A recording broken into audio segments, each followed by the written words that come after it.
ಶ್ರೀಗುರುಭ್ಯೋ ನಮಃ. ಶ್ರೀಪರಮಗುರುಭ್ಯೋ ನಮಃ. ಶ್ರೀಮದಾನಂದತೀರ್ಥಭಗವತ್ಪಾದಾಚಾರ್ಯಗುರುಭ್ಯೋ ನಮಃ. ಶ್ರೀವೇದವ್ಯಾಸಾಯ ನಮಃ. ನರಸಿಂಹೋऽಖಿಲಾಜ್ಞಾನಮತಧ್ವಾन्तದಿವಾಕರः ಜಯತ್ಯಮಿತಸಜ್ಞಾನಸುಖಶಕ್ತಿಪಯೋನಿಧಿः ವ್ಯಾಸಾಯ ಭವನಾಶಾಯ ಶ್ರೀಶಾಯ ಗುಣರಾಶಯೇ ಹೃದ್ಯಾಯ ಶುದ್ಧವಿದ್ಯಾಯ ಮಧ್ವಾಯ ಚ ನಮೋ ನಮಃ. ಪ್ರಥಮೋ ಹನುಮಾನ್ ನಾಮ ದ್ವಿತೀಯೋ ಭೀಮ ಏವ ಚ ಪೂರ್ಣಪ್ರಜ್ಞಸ್ತೃತೀಯಸ್ತು ಭಗವತ್ಕಾರ್ಯಸಾಧಕಃ. ಆಪಾದಮೌಲಿಪರ್ಯಂతం ಗುರುಣಾಮಾಕೃತಿಂ ಸ್ಮರೇತ್ ತೇನ ವಿಘ್ನಾಃ ಪ್ರಣಶ್ಯಂತಿ ಸಿದ್ಧ್ಯಂತಿ ಚ ಮನೋರಥಾಃ. ನಾರಾಯಣಾಯ ಪರಿಪೂರ್ಣಗುಣಾರ್ಣವಾಯ ವಿಶ್ವೋದಯಸ್ಥಿತಿಲಯೋ ನಿಯತಿಪ್ರದಾಯ ಜ್ಞಾನಪ್ರದಾಯ ವಿಬುಧಾಸುರಸೌಖ್ಯದುಃಖಸತ್ಕಾರಣಾಯ ವಿತತಾಯ ನಮೋ ನಮಸ್ತೆ. ನಾರಾಯಣಂ ನಮಸ್ಕೃತ್ಯ ನರಂ ಚೈವ ನರೋತ್ತಮಂ ದೇವೀಂ ಸರಸ್ವತೀಂ ವ್ಯಾಸಂ ತತೋ ಜಯಮುದೀರಯೇತ್. ಕೃಷ್ಣಾಯ ವಾಸುದೇವಾಯ ಹರಯೇ ಪರಮಾತ್ಮನೇ ಪ್ರಣತಃ ಕ್ಲೇಶನಾಶಾಯ ಗೋವಿಂದಾಯ ನಮೋ ನಮಃ. ಶ್ರೀ ಗುರುಭ್ಯೋ ನಮಃ.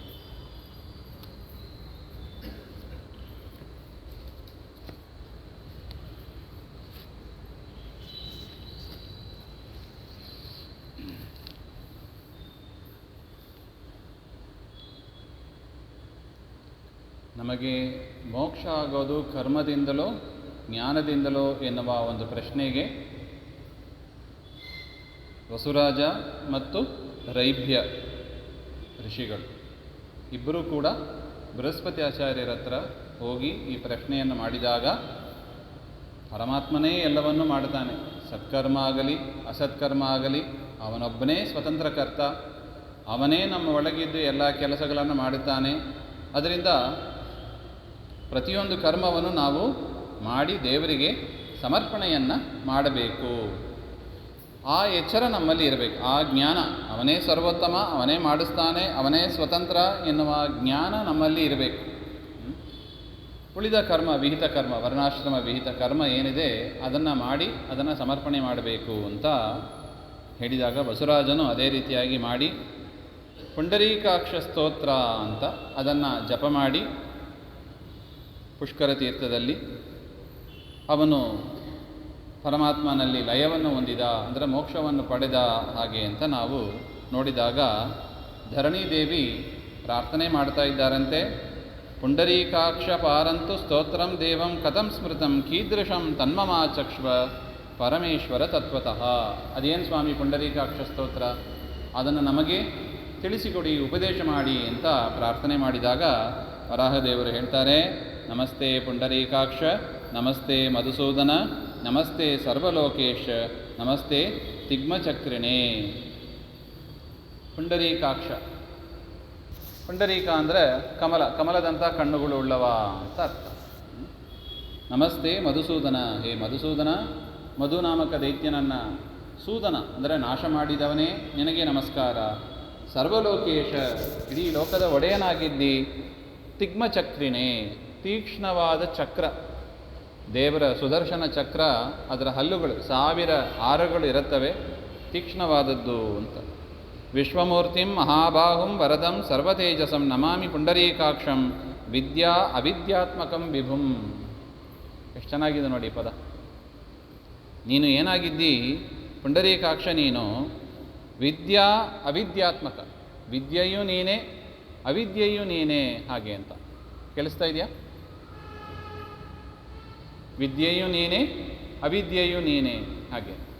ಏನದು ವಿದ್ಯೆ ಅವಿದ್ಯೆ? 2 ದೇವರು ಅಂದರೆ ಇರೋದು ಒಂದೇ ವೇದ ವಿದ್ಯೆ. ಮತ್ತು ವಿದ್ಯೆ ಅವಿದ್ಯೆ ಎರಡೂ ಕೂಡ ದೇವರು ಅಂದರೆ ಅದನ್ನು ಚಿಂತನೆ ಮಾಡುವ ಕ್ರಮ ಹೇಗೆ ಅಂತ ನಮಗೆ ಉಪನಿಷತ್ತೇ ತಿಳಿಸಿಕೊಡ್ತಾ ಇದೆ. ದ್ವೇ ವಿದ್ಯೆ ವೇದಿತವ್ಯೆ ಪರಂಚ ಅಪರಂಚ ಹಾಗೆ ಅಂತ. ಒಂದೇ ವಿದ್ಯೆ ಅದು ದೇವರನ್ನು ತಿಳಿಸಿಕೊಟ್ಟಾಗ ಅದು ಪರವಿದ್ಯೆ ಆಗ್ತದೆ. ದೇವರನ್ನು ಬಿಟ್ಟು ಉಳಿದ ದೇವತೆಗಳನ್ನು ಅಥವಾ ಉಳಿದ ಜಡವಸ್ತುಗಳನ್ನು ತಿಳಿಸಿಕೊಟ್ರೆ ಅದು ಅಪರವಿದ್ಯೆ ಅಂತ ಆಗ್ತದೆ. ನಮ್ಮಲ್ಲಿ 3 ಪ್ರಮಾಣವೇ. ಅಂದರೆ ಇದನ್ನು ನಾವು ಸರಿಯಾಗಿ ಅರ್ಥ ಮಾಡ್ಕೋಬೇಕು.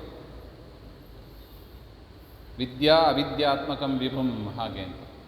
ಉದಾಹರಣೆಗೆ ಅಗ್ನಿ ಶಬ್ದ ಇದೆ. ಅಗ್ನಿ ಶಬ್ದ ಇದೆ, ಇದು ಯಾರನ್ನ ಹೇಳ್ತದೆ? ಅಗ್ನಿ ಶಬ್ದ ಪರಮ ಮುಖ್ಯ ವೃತ್ತಿಯಿಂದ ದೇವರನ್ನೇ ಹೇಳ್ತದೆ. ದೇವರನ್ನೇ ಹೇಳ್ತದೆ. ಯಾಕೆ? ಅಗ್ನಿ ಶಬ್ದದಲ್ಲಿ ಅಗ್ ನೀ ಅಂತ ಎರಡಿದೆ. ಅಗ್ರೇ ನಯತಿ ಅಂದರೆ ಮುಂದಕ್ಕೆ ಕರೆದುಕೊಂಡು ಹೋಗ್ತಾನೆ. ಅದರಿಂದ ದೇವರನ್ನು ಏನು ಕರೀತಾರೆ? ಅಗ್ನಿ ಹಾಗೆ ಅಂತ. ಹೌದಲ್ಲ? ಸಂಸಾರದಲ್ಲಿ ಇದ್ದವರನ್ನು ಎತ್ತರದ ಸ್ಥಾನ, ಮೋಕ್ಷ ಸ್ಥಾನ, ಮೋಕ್ಷಾವಸ್ಥೆಗೆ ಕರೆದುಕೊಂಡು ಹೋಗ್ತಾನೆ. ಅಗ್ರೇ ನಯತಿ, ಅದರಿಂದ ದೇವರನ್ನು ಅಗ್ನಿ. ಅಥವಾ ನಮ್ಮ ಹೆಬ್ಬಟ್ಟಿನಲ್ಲಿ ಇದ್ದು ಇಡೀ ಶರೀರವನ್ನು ಧರಿಸಿ ನಾವು ಮುಂದೆ ಹೆಜ್ಜೆ ಇಡುವಂತೆ, ಅಂದರೆ ಕಾಲಿನಿಂದ ನಡೆಯುವಂತೆ ಮಾಡ್ತಾನೆ. ಅದರಿಂದಲೂ ಕೂಡ ದೇವರನ್ನು ಅಗ್ನಿ ಅಂತ ಕರೆಯೋದು. ಇದು ಒಂದು. ಈ ರೀತಿಯಾಗಿ ಎಲ್ಲ ಶಬ್ದಗಳನ್ನು ದೇವರ ಪರವಾಗಿ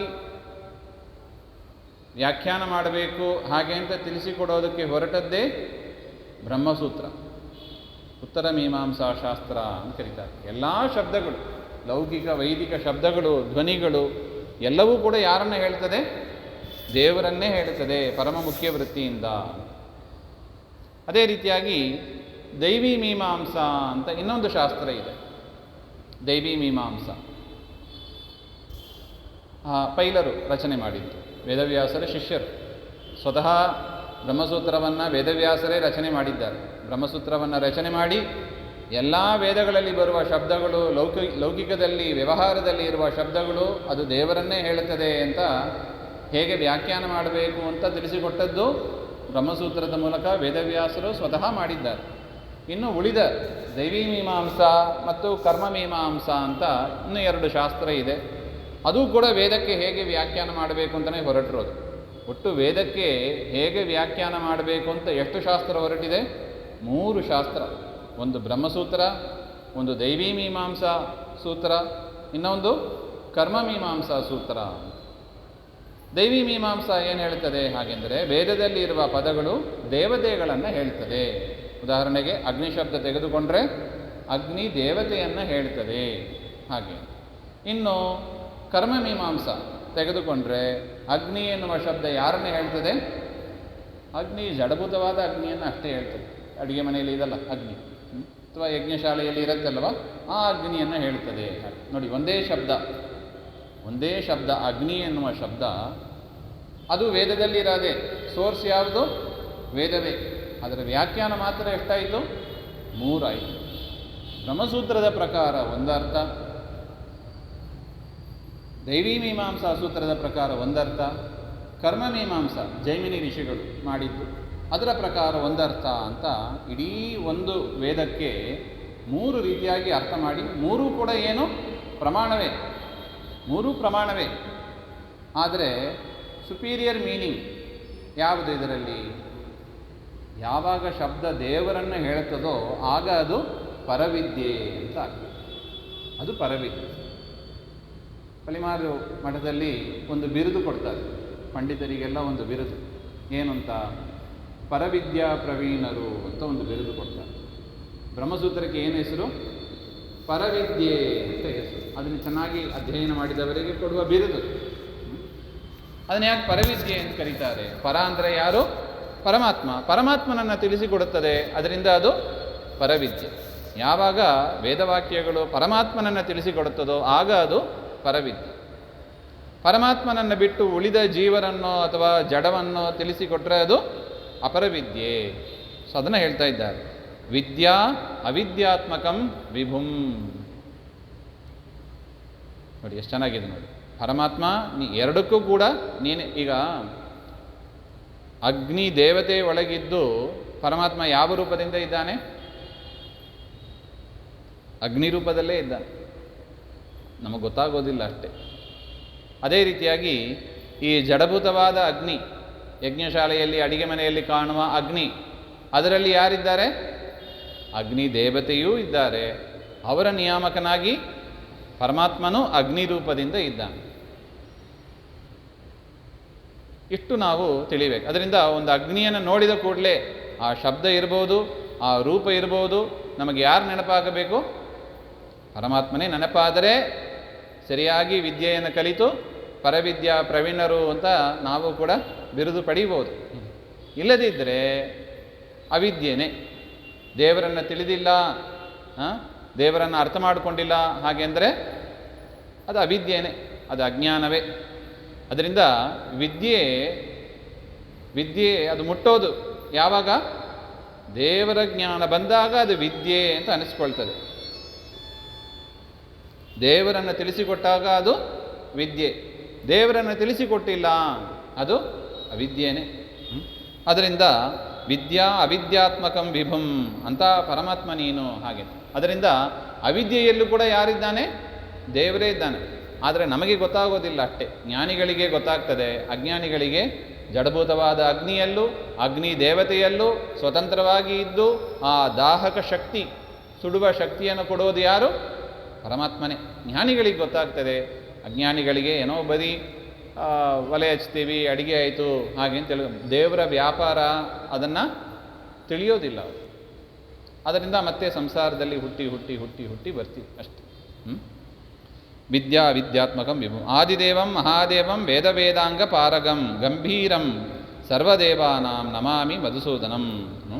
ಸರ್ವದೇವಾನಾಂ ಗಂಭೀರಂ, ಎಲ್ಲ ದೇವತೆಗಳಿಗೂ ಕೂಡ ಗಂಭೀರಪ್ರದ ಒಂದು ಉತ್ತಮ ಸ್ಥಾನವನ್ನು, ಎತ್ತರದ ಸ್ಥಾನವನ್ನು ಕೊಡುವ ಶಕ್ತಿ ಅದು ಪುಂಡರೀಕ ಶಕ್ತಿ ಅಂತ ಹೇಳ್ತಾ ಇದ್ದಾರೆ. ಸಹಸ್ರ ಶೀರ್ಷಿಣಂ ದೇವಂ ಸಹಸ್ರಾಕ್ಷಂ ಮಹಾಭುಜಂ. ಸಾವಿರಾರು ಅಂದರೆ ಅನಂತ ತಲೆಗಳು, ಅನಂತ ಕಣ್ಣುಗಳು, ಮಹಾಭುಜಗಳು ಉಳ್ಳವ ಜಗತ್ಸಂವ್ಯಾಪ್ಯ ತಿಷ್ಟಂತಂ ನಮಸ್ತೆ ಪರಮೇಶ್ವರಂ. ಜಗದ್ವ್ಯಾಪಕನಾಗಿ ಎಲ್ಲ ಕಡೆ ಇದ್ದಾನೆ. ಪರಮಾತ್ಮ ಇಲ್ಲದಿದ್ದ ಜಾಗ ಇಲ್ಲ, ಎಲ್ಲದರಲ್ಲೂ ತುಂಬಿ ಇದ್ದಾನೆ ಅಂತ ಪರಮಾತ್ಮನಿಗೆ ನಮಸ್ಕಾರ. ಶರಣ್ಯಂ ಶರಣಂ ದೇವಂ ವಿಷ್ಣುಂ ಜಿಷ್ಣುಂ ಸನಾತನಂ ನೀಲಮೇಘ ಪ್ರತೀಕಾಶಂ ನಮಸ್ಯೆ ಚಕ್ರಪಾಣಿನಂ ಅಂತ ಚಕ್ರಪಾಣಿಗೆ ನಮಸ್ಕಾರ. ಶರಣ್ಯಂ ದೇವರು. ಶರಣ್ಯ ಅಂದರೆ ಏನರ್ಥ? ಶರಣು ಹೋಗಲು ಯೋಗ್ಯನಾದವ ಅಂತ ಅರ್ಥ. ನಾವು ಯಾರಿಗೆ ಶರಣು ಹೋಗ್ತೀವಿ? ಏನಾರು ಒಂದು ದುಃಖ ಬಂದರೆ ಡಾಕ್ಟರಿಗೆ ಶರಣು ಹೋಗ್ತೀವಿ ನಾವು. ವಿದ್ಯೆ ಬಂದಿಲ್ಲ, ಸ್ಕೂಲಿಗೆ ಶರಣು ಹೋಗ್ತೀವಿ, ಸ್ಕೂಲು ಕಾಲೇಜಿಗೆ ಶರಣು ಹೋಗ್ತೀವಿ. ದುಡ್ಡು ಇಲ್ಲ, ಯಾರಿಗೆ ಶರಣು ಹೋಗ್ತೀವಿ? ಆಫೀಸ್ ಅವರಿಗೆ ಶರಣು ಹೋಗ್ತೀವಿ. ಆದರೆ ಯದ್ಯಪಿ ಶರಣ್ಯ ಯಾರು? ಅವರೆಲ್ಲ ಶರಣು ಹೋಗಲು ಯೋಗ್ಯರಲ್ಲ. ಯಾಕೆ? ಅವರೆಲ್ಲ ಎಂಥವರು? ಅಸ್ವತಂತ್ರರು. ಅವರ ಒಳಗಿದ್ದು ವಿದ್ಯೆಯನ್ನು, ಕೆಲಸಗಳನ್ನು, ರೊಕ್ಕವನ್ನು, ಆರೋಗ್ಯವನ್ನು, ಔಷಧಿ ಒಳಗಿದ್ದು ಆ ಸಾಮರ್ಥ್ಯವನ್ನು ಕೊಡುವ ಶಕ್ತಿ ಸ್ವತಂತ್ರನಾದ ಪರಮಾತ್ಮ ಒಬ್ಬನೇ ಹಾಗೆ ಅಂತ. ಅದರಿಂದ ದೇವರೇನಾಗಿದ್ದಾನೆ? ಶರಣ್ಯ. ಉಳಿದವರು ಶರಣ್ಯ ಅಲ್ಲ. ಶರಣ್ಯಂ ಶರಣಂ ದೇವಂ ವಿಷ್ಣುಂ ಜಿಷ್ಣುಂ ಸನಾತನಂ ಅಂತ. ಶುದ್ಧಂ ಸರ್ವಗತಂ ನಿತ್ಯಂ ವ್ಯೋಮರೂಪಂ ಸನಾತನಂ ಭಾವಾಭಾವ ವಿನಿರ್ಮುಕ್ತಂ ನಮಸ್ಯೆ ಸರ್ವಗಂ ಹರಿಂ. ಈ ರೀತಿಯಾಗಿ ಎಲ್ಲ ಕಡೆ ಇರುವ ಪರಮಾತ್ಮನಿಗೆ ನಮಸ್ಕಾರ. ನಾಣ್ಯತ್ ಕಿಂಚಿತ್ ಪ್ರಪಶ್ಯಾಮಿ ವ್ಯತಿರಿಕ್ತಂ ತ್ವಯಾಚ್ಯುತ. ಸ್ವಾಮಿ, ನಿನ್ನನ್ನು ಬಿಟ್ಟು ನಾನು ಜಗತ್ತಿನಲ್ಲಿ ಯಾವುದು ಕಂಡಿಲ್ಲ ಹಾಗೆ ಅಂತ. ಒಂದು ರೀತಿಯಾಗಿ ನೋಡಿದರೆ ಇದು ಅದ್ವೈತ ವ್ಯಾಖ್ಯಾನದಂತೆ ಕಾಣಿಸ್ತದೆ.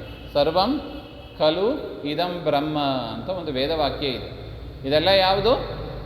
ಇದೆಲ್ಲವೂ ಕೂಡ ಬ್ರಹ್ಮನೇ. ಬ್ರಹ್ಮನನ್ನು ಬಿಟ್ಟು ಇನ್ಯಾವುದು ಇಲ್ಲ ಹಾಗೆ ಎಂಬ ಅರ್ಥದಲ್ಲಿ ಇದೆ. ಅಂದರೆ ಏನರ್ಥ? ಜೀವಜಡ ಇಲ್ಲವೇ? ಮತ್ತೆ ಜೀವಜಡ ಇದ್ದಾರೆ. ಆದರೆ ರಾಯ ನೀನಲ್ಲದೆ ಜನರು ಸ್ವತಂತ್ರರೇ ಅಂತ ಕನಕದಾಸರು ಏನು ಹೇಳಿದರೂ ಅದನ್ನು ನೆನಪಿಸ್ಕೋಬೇಕು. ಅಕಸ್ಮಾತ್ ಪರಮಾತ್ಮ ಇಲ್ಲ ಅಂದರೆ ಈ ಜೀವಜಡರೇ ಏನಾಗ್ತಾ ಇದ್ರು? ಸ್ವತಂತ್ರರಾಗಿ ಬಿಡ್ತಾ ಇದ್ರು. ಅವರನ್ನೆಲ್ಲ ನಿಯಮನ ಮಾಡಿ, ಮೂಗುದಾರ ಹಾಕಿ ನಿಯಮನ ಮಾಡುವ ಶಕ್ತಿ, ಸ್ವತಂತ್ರ ಶಕ್ತಿ ಅದು ಪರಮಾತ್ಮ ಒಬ್ಬನೇ ಹಾಗೆ ಅಂತ. ಅದರಿಂದ ನಾಣ್ಯತ್ ಕಿಂಚಿತ್ ಪ್ರಪಶ್ಯಾಮಿ, ಸ್ವತಂತ್ರವಾದ ಮತ್ತೊಂದು ಯಾವುದಲ್ಲ, ನೀನೊಬ್ಬನೇ ಸ್ವತಂತ್ರನಾದವ ಅಂತ. ತ್ವನ್ಮಯಂ ಚ ಪ್ರಪಶ್ಯಾಮಿ ಸರ್ವಮೇತ ಚರಾಚರಂ. ತ್ವನ್ಮಯ, ಇಡೀ ಜಗತ್ತು ಏನಾಗಿದೆ? ಭಗವನ್ಮಯ. ಕಣ ಕಣದಲ್ಲಿ, ನೀರಿನಲ್ಲಿರುವ ಒಂದೊಂದು ಕಣದಲ್ಲಿ, ಅಗ್ನಿಯಲ್ಲಿ ಇರುವ ಒಂದೊಂದು ಕಣದಲ್ಲಿ, ಗಾಳಿಯಲ್ಲಿ ಇರುವ ಒಂದೊಂದು ಕಣದಲ್ಲಿ ಯಾರು ತುಂಬಿದ್ದಾರೆ? ದೇವರೇ ತುಂಬಿದ್ದಾನೆ. ಏವಂ ತು ವದತಸ್ತಸ್ಯ ಮೂರ್ತಿಮಾನ್ ಪುರುಷಃ ಕಿಲ ನಿರ್ಗತ್ಯ ದೇಹಾನ್ ನೀಲಾಭೋ ಘನಚಂಡೋ ಭಯಂಕರಃ ರಕ್ತಾಕ್ಷೋ ಹ್ರಸ್ವಕಾಯಸ್ತು ದಗ್ಧಸ್ತೂಣಾ ಸಮಪ್ರಭಃ ಉವಾಚ ಪ್ರಾಂಜಲಿರ್ಭೂತ ಕಿಂ ಕರೋಮಿ ನರಾಧಿಪ. ಆಗ ಒಂದು ವಿಚಿತ್ರ ಘಟನೆ ನಡೆಯುತ್ತಂತೆ. ಈ ರೀತಿಯಾಗಿ ವಸುರಾಜ ಈ ಪುಂಡರೀಕಾಕ್ಷ ಸ್ತೋತ್ರವನ್ನು ಮಾಡಿದಾಗ ಅವನ ಶರೀರದಿಂದ ಒಂದು ಪುರುಷ ಹೊರಗೆ ಬರ್ತಾನೆ. ಆ ಸ್ತೋತ್ರ ಹೇಳಿ ಪರಮಾತ್ಮ ಪ್ರತ್ಯಕ್ಷನಾಗಿ ಮೋಕ್ಷ ಹೊಂದಿದ ಅಂತ ಹಿಂದೆ ಹೇಳಿದ್ದಾರೆ. ಆದರೆ ಏತನ್ಮಧ್ಯದಲ್ಲಿ ಏನಾಯಿತು, ಅವನ ಶರೀರದಿಂದ ಒಂದು ಪುರುಷ ಹೊರಗೆ ಬರ್ತಾನೆ. ಹೊರಗೆ ಅವನು ಹೇಗಿದ್ದ ಅಂದರೆ ರಕ್ತಾಕ್ಷ, ಕೆಂಪು ಕೆಂಪು ಕಣ್ಣುಗಳು, ಹ್ರಸ್ವಕಾಯ, ಸಣ್ಣ ಪರಿಮಾಣದ ಶರೀರ, ದಗ್ಧಸ್ಥೂಣ ಸಮಪ್ರಭ ಅಂದರೆ ಸುಟ್ಟೋದ ಒಂದು ಚರ್ಮದ ಒಂದು ಶರೀರದಂತೆ ಅವನಿಗೆ ಕಾಣಿಸ್ತಾ ಇದೆ. ಉವಾಚ ಪ್ರಾಂಜಲಿರ್ಭೂತ್ವ, ಆ ಪುರುಷ ಹೊರಗೆ ಬಂದು ಏನು ಮಾಡಿದ, ಆ ವಸುರಾಜನಿಗೆ ಕೈ ಮುಗಿದು ಜೋಡಿಸಿ ಕಿಂ ಕರೋಮಿ ನರಾಧಿಪ, ಎಲೆ ವಸುರಾಜ ನಾ ಏನು ಮಾಡಬೇಕು ಹಾಗೆ ಅಂತ ಕೇಳ್ತಾನೆ. ಯಾರು? ಆ ಶರೀರದಿಂದ ಹೊರಗೆ ಬಂದ ಒಂದು ಪುರುಷ.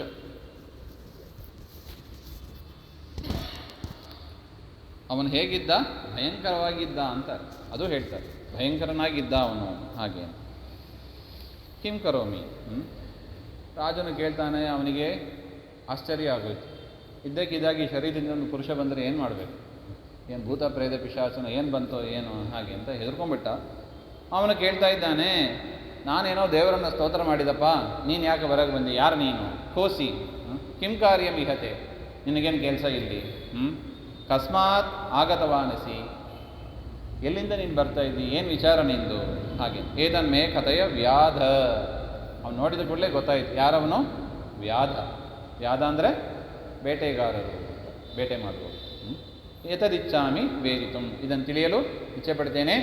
ಯಾರು ನೀನು? ಎಲ್ಲಿಂದ ಬಂದು? ಏನು ವಿಚಾರ? ಎಲ್ಲವನ್ನು ಹೇಳಿ ನನಗೆ ಹಾಗೆ ಅಂತ ಹೇಳಿದರೆ ವ್ಯಾಧ ಹೇಳ್ತಾನೆ. ವ್ಯಾಧ ಸಾಮಾನ್ಯ ಅಲ್ಲ ಅವನು.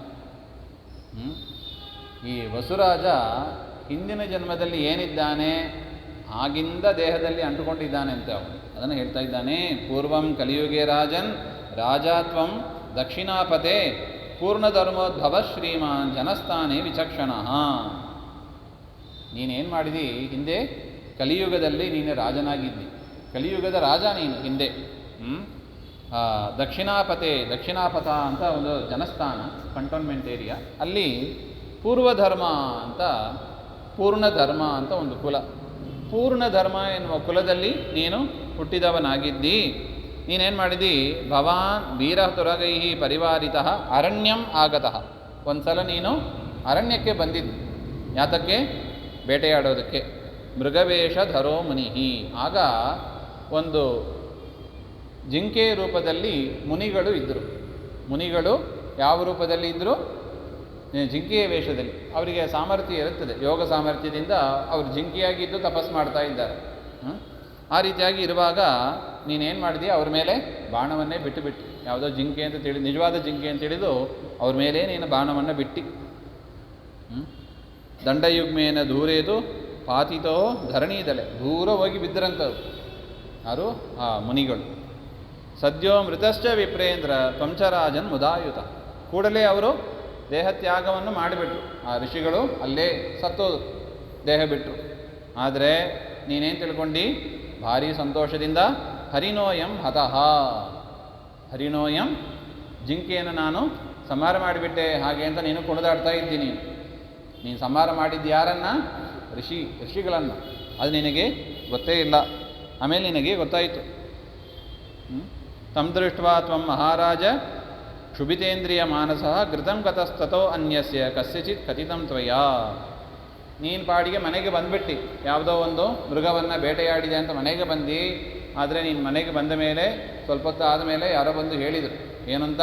ಸ್ವಾಮಿ, ನೀವು ಬೇಟೆಯಾಡಿದ್ದು ಜಿಂಕೆಯನ್ನಲ್ಲ, ಒಂದು ಋಷಿಗಳನ್ನೇ ನೀವು ಸಂಹಾರ ಮಾಡಿಬಿಟ್ಟಿದ್ದೀರಾ ಹಾಗೆ ಅಂತ. ಕತಿಪಯಾಹಸ್ಯ ತ್ವಯಾ ರಾತ್ರೋ ನರೇಶ್ವರ. ಇದಾದ ಮೇಲೆ ಕೆಲವು ದಿವಸ ಆದ ಮೇಲೆ ರಾತ್ರಿಯಲ್ಲಿ ಬ್ರಹ್ಮಹತ್ಯಾ ಭಯಾದ್ಭೀತ ಚಿತ್ತೇನ ಏತದ್ ವಿಚಿಂತಿತಂ. ಏನು ಬಂತು ನಿನಗೆ? ಭಯ ಬಂದೋಯ್ತು. ಏನು ಅಂತ? ಬ್ರಹ್ಮಹತ್ಯ, ಬ್ರಾಹ್ಮಣನನ್ನು ಸಂಹಾರ ಮಾಡಿದ ಪಾಪ ನನಗೆ ಬಂತಲ್ಲ ಅಂತ ನಿನಗೆ ಚಿಂತೆ ಶುರುವಾಯಿತು. ಕೃತ್ಯಂ ಕರೋಮಿ ಶಾಂತ್ಯರ್ಥಂ ಮುಚ್ಚತೆ ಏನ ಪಾತಕ. ಅದು ಒಂದು ಮಹಾಪಾತಕ. ಬ್ರಾಹ್ಮಣ ವಧೆ ಅದು ಮಹಾಪಾತಕ. ಅದರಿಂದ ಪಾರು ಕಾಣೋದು ಹೇಗೆ? ಹೊರಗೆ ಬರೋದು ಹೇಗೆ? ಪಾಪವನ್ನು ಕಳ್ಕೊಳ್ಳೋದು ಹೇಗೆ? ಅದನ್ನು ನೀನು ಚಿಂತನೆ ಮಾಡಿದಿ. ಅದರ ಶಾಂತಿಗಾಗಿ, ಆ ಪಾಪದ ಶಾಂತಿಗಾಗಿ ಏನು ಮಾಡಬೇಕು ನಾನು ಹಾಗೆ ಅಂತ ನೀನು ಚಿಂತೆ ಮಾಡ್ತಾ ಇದ್ದಿ. ತತಸ್ತ್ವಯ ಮಹಾರಾಜ ಸಕೃನ್ ನಾರಾಯಣಂ ಪ್ರಭಂ ಸಂಚಿತ್ಯ ದ್ವಾದಶಿ ಶುದ್ಧ ತ್ವಯಾ ರಾಜನ್ ಉಪೋಷಿತ. ದೈವಾನುಗ್ರಹದಿಂದ ಏನಾಗಿತ್ತು? ಆಗ ಒಂದು ನಾರಾಯಣನ ಸ್ಮರಣೆ ಮಾಡ್ತಾ ಇದ್ದಿ. ಅದು ದ್ವಾದಶಿ ಆಗಿತ್ತು. ದ್ವಾದಶಿ ಆಗಿದ್ದರೆ ಏನು ಮಾಡಬೇಕು? ಉಪವಾಸ ಇರಬೇಕು. ಅಂದರೆ ಏಕಾದಶಿನೇ. ಏಕಾದಶಿ ವ್ರತವನ್ನೇ ದ್ವಾದಶಿ ವ್ರತ ಅಂತಲೂ ಕರೆಯೋದುಂಟು. ಸಾಮಾನ್ಯ ಅರುಣೋದಯ ಕಾಲದಲ್ಲಿ ಆ ದಶಮಿ ಇದ್ದರೆ ಅವತ್ತು ಉಪವಾಸ ಮಾಡೋದಿಲ್ಲ, ಮಾರನೇ ದಿವಸನೇ ಮಾಡೋದು. ಅದರಿಂದ ದ್ವಾದಶಿ ಉಪವಾಸ ಅಂದರೆ ಏಕಾದಶಿ ವ್ರತ ಅಂತ ಅರ್ಥ. ಸ್ವಲ್ಪ ಹಿಂದೆ ಮುಂದೆ ಆಗಿರುತ್ತದೆ. ಕೆಲವೊಮ್ಮೆ ಏಕಾದಶಿನೇ ಉಪವಾಸ ಇರುತ್ತದೆ, ಕೆಲವೊಮ್ಮೆ ದ್ವಾದಶಿ ದಿವಸನೇ ಉಪವಾಸ ಇರಬೇಕಾಗ್ತದೆ. ಅದು ಪಂಚಾಂಗ ನೋಡಿ ನಾವು ಮಾಡಬೇಕು. ಆದರೆ ನಾರಾಯಣನ ಸ್ಮರಣೆ ಮಾಡ್ತಾ ನೀನು ಆ ಒಂದು ಏಕಾದಶಿ ವ್ರತವನ್ನು ಮಾಡಿ ಏನಾಯಿತು? ನಾರಾಯಣೋ ಮೇ ಸುಪ್ರೀತಃ ಇತಿ ಪ್ರೋಕ್ತ್ವಾ ಶುಭೇ ಅಹನಿ ಗೌರ್ದತ್ತ ವಿಧಿನ. ನಾರಾಯಣ ಪ್ರೀತನಾಗಲಿ, ಪರಮಾತ್ಮ ಪ್ರೀತನಾಗಲಿ ಅಂತ ಹೇಳಿ ನೀನು ಗೋದಾನವನ್ನು ಮಾಡಿದಿ. ಏನು ಮಾಡಿದಿ? ಗೋದಾನವನ್ನು ಮಾಡಿದಿ. ವಿಧಿನ ಹೇಗೆ ವಿಧಿ? ಗೋದಾನಕ್ಕೂ ಒಂದು ಕ್ರಮ ಇದೆ. ವಿಧಿ ಪ್ರಕಾರ ನೀನು ಗೋದಾನವನ್ನು ಉಪವಾಸ ಮಾಡಿದಿ, ಗೋದಾನವನ್ನು ಕೂಡ ಮಾಡಿದಿ.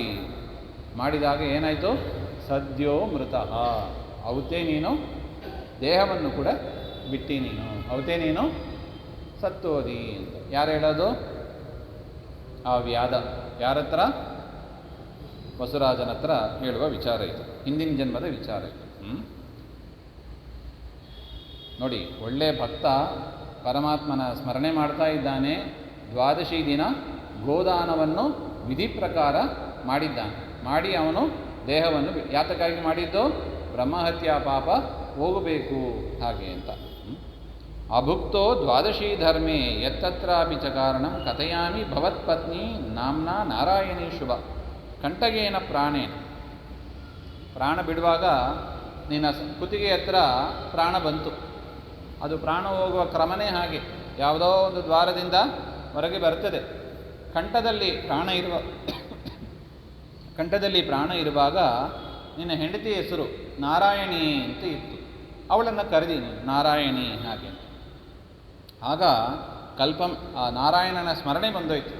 ಹೆಂಡತಿಯೇ ಕರೆದಿದ್ದರಿಂದ ನಾರಾಯಣ ಅಂತ ದೇವರ ಸ್ಮರಣೆಯನ್ನು ಬಂದೋಯಿತು. ಅದರಿಂದ ದೇಹ ಬಿಡುವಾಗ ನೀನು ಪರಮಾತ್ಮನ ಸ್ಮರಣೆಯನ್ನು ಮಾಡಿದ್ದಿ. ಅದರಿಂದ ಕಲ್ಪಮೇಕಂ ಮಹಾರಾಜ ಜಾತೋ ವಿಷ್ಣುಪುರೇ ತವ. ವಿಷ್ಣುವಿನ ಪುರದಲ್ಲಿ ನೀನು ಒಂದು ಕಲ್ಪ ವಾಸ ಮಾಡಿದ್ದಿ. ದೇಹ ಬಿಟ್ಟರೂ ಕೂಡ, ಬ್ರಹ್ಮಹತ್ಯ ಪಾಪ ಇದ್ದರೂ ಕೂಡ, ಶುದ್ಧ ಉಪವಾಸ ಇದ್ದು ಪರಮಾತ್ಮನ ಸ್ಮರಣೆ ಮಾಡ್ತಾ ಗೋದಾನಗಳನ್ನು ಮಾಡಿ, ಪರಮಾತ್ಮ ಪ್ರೀತನಾಗಲಿ ಅಂತ ಗೋದಾನವನ್ನು ಮಾಡಿ, ನಾರಾಯಣನ ಸ್ಮರಣೆ. ಯದ್ಯಪಿ ಅಂದರೆ ವಯಸ್ಸು ಕಡಿಮೆ ಆಗ್ತಾ ಇದೆ.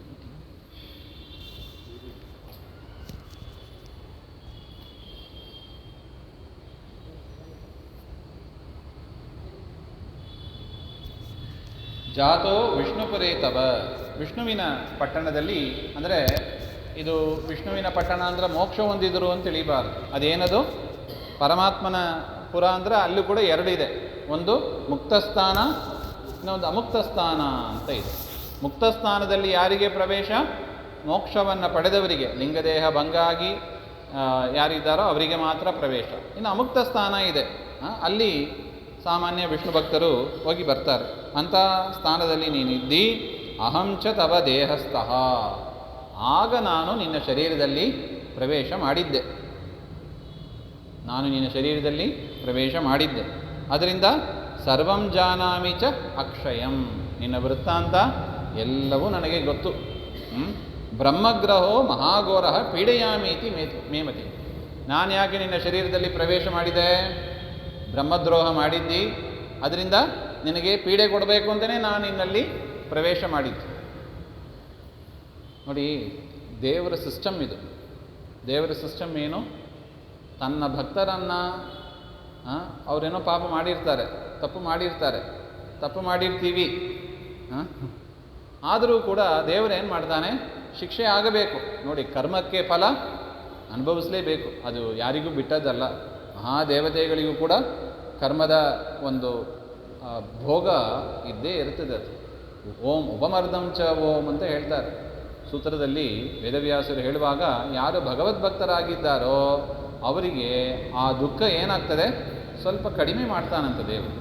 100% ದುಃಖ ಅನುಭವಿಸಬೇಕು ಅಂತಿದ್ದರೆ ದೇವರ ಸ್ತೋತ್ರ, ಪಾರಾಯಣ, ಪ್ರಾಯಶ್ಚಿತ್ತ ಇತ್ಯಾದಿಗಳನ್ನೆಲ್ಲ ಮಾಡಿದರೆ ಒಂದು 50%, 20% ನಮ್ಮ ಪ್ರಯತ್ನಕ್ಕೆ ತಕ್ಕಂತೆ, ಪ್ರಯತ್ನಕ್ಕೆ ಎಂದಿಗೂ ಬೆಲೆ ಇದ್ದೇ ಇದೆ, ಆ ಪ್ರಯತ್ನಕ್ಕೆ ತಕ್ಕಂತೆ ಅದನ್ನು ಕಡಿಮೆ ಮಾಡ್ತಾನೆ. ಇದು ಪ್ರಾಮಾಣಿಕವಾದ ಮಾತು, ಇದೇನು ಕಾಲ್ಪನಿಕ ಅಂತ ತಿಳಿಬೇಡಿ, ತಲೆಗೆ ಬಂದದ್ದಲ್ಲ ಇದು. ಓಂ ಉಪಮರ್ದಂ ಚ ಓಂ ಸೂತ್ರದಲ್ಲಿ ವೇದವ್ಯಾಸರು ನಿರೂಪಣೆ ಮಾಡಿ ಹೇಳಿರುವ ವಿಷಯ ಇದು. ಅದರಿಂದ ನಾನು ಬ್ರಹ್ಮಹತ್ಯ ರೂಪ ಪಾಪದಿಂದ ನಿನಗೆ ಪೀಡೆ ಕೊಡಬೇಕು ಅಂತ ಒಂದು ರೀತಿಯಾಗಿ ವೈರಸ್ ಇದ್ದಾಗೆ ಇದು. ಶರೀರದಲ್ಲಿ ವೈರಸ್ ಬರುತ್ತದೆ. ಯಾತಕ್ಕೆ? ನಾವು ಮಾಡಿದ ಪಾಪಕ್ಕೆ ಅದಕ್ಕೆ ದೇವರ ಸಿಸ್ಟಮ್ ಅಂತ ಹೇಳಿ. ವೈರಸ್ ಬಂದದ್ದು ಯಾರಿಂದ? ನಾವು ಹೇಳ್ಬಿಡ್ತೀವಿ, ಅದು ತಿಂದು ಇದು ತಿಂದು, ಅದು ಮಾಡಿದಿ ಇದು ಮಾಡಿದಿ, ಎಲ್ಲ ಏನೋ ಒಂದು ನಿಮಿತ್ತ ಅಷ್ಟೆ. ವಾಸ್ತವಿಕವಾಗಿ ಯಾವುದು? ನಾವು ಮಾಡಿದ ಕರ್ಮ. ನಾವು ಮಾಡಿದ ಕರ್ಮಕ್ಕೆ ತಕ್ಕಂತೆ ಪರಮಾತ್ಮ ಶರೀರದಲ್ಲಿ ಎಷ್ಟು ವೈರಸ್ಗಳು ಪ್ರವೇಶ ಆಗಲಿ ಅಂತ. ಒಳ್ಳೆ ವೈರಸ್ಸು ಇದೆ, ಗುಡ್ ಬ್ಯಾಕ್ಟೀರಿಯಾಸ್ ಇದೆ, ಬ್ಯಾಡ್ ಬ್ಯಾಕ್ಟೀರಿಯಾಸು ಇದೆ ಶರೀರದಲ್ಲಿ. ಸೊ ಅದರಿಂದ ನೋಡಿ, ಇದು ಪುರಾಣ ಏನೋ ಕಥೆ ಅಂತ ತಿಳಿಬಾರ್ದು, ಸೈಂಟಿಫಿಕಲಿ ಪ್ರೂವನ್ ವಿಚಾರ ಇದೆಲ್ಲ ಇದು.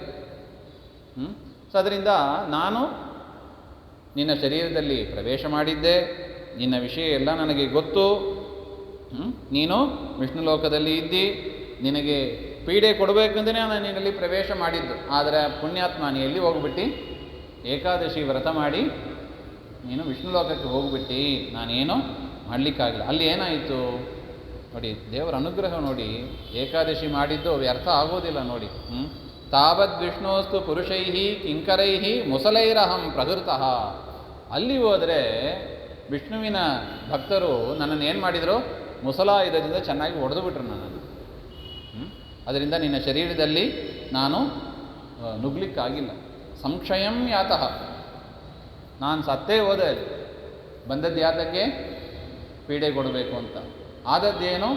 ವಿಷ್ಣು ಭಕ್ತರಿಂದಲೇ ಬಿಡ್ತಾರ ಡಾಕ್ಟ್ರು ಆ್ಯಂಟಿಬಯೋಟಿಕ್ ಕೊಟ್ಟು ಕ್ಲೀನ್ ಮಾಡೇ ಬಿಟ್ಟು ಸರಿ ಹೋಯ್ತು. ಸಂಶಯಂ ಯಾತ ತತಸ್ಥೆ.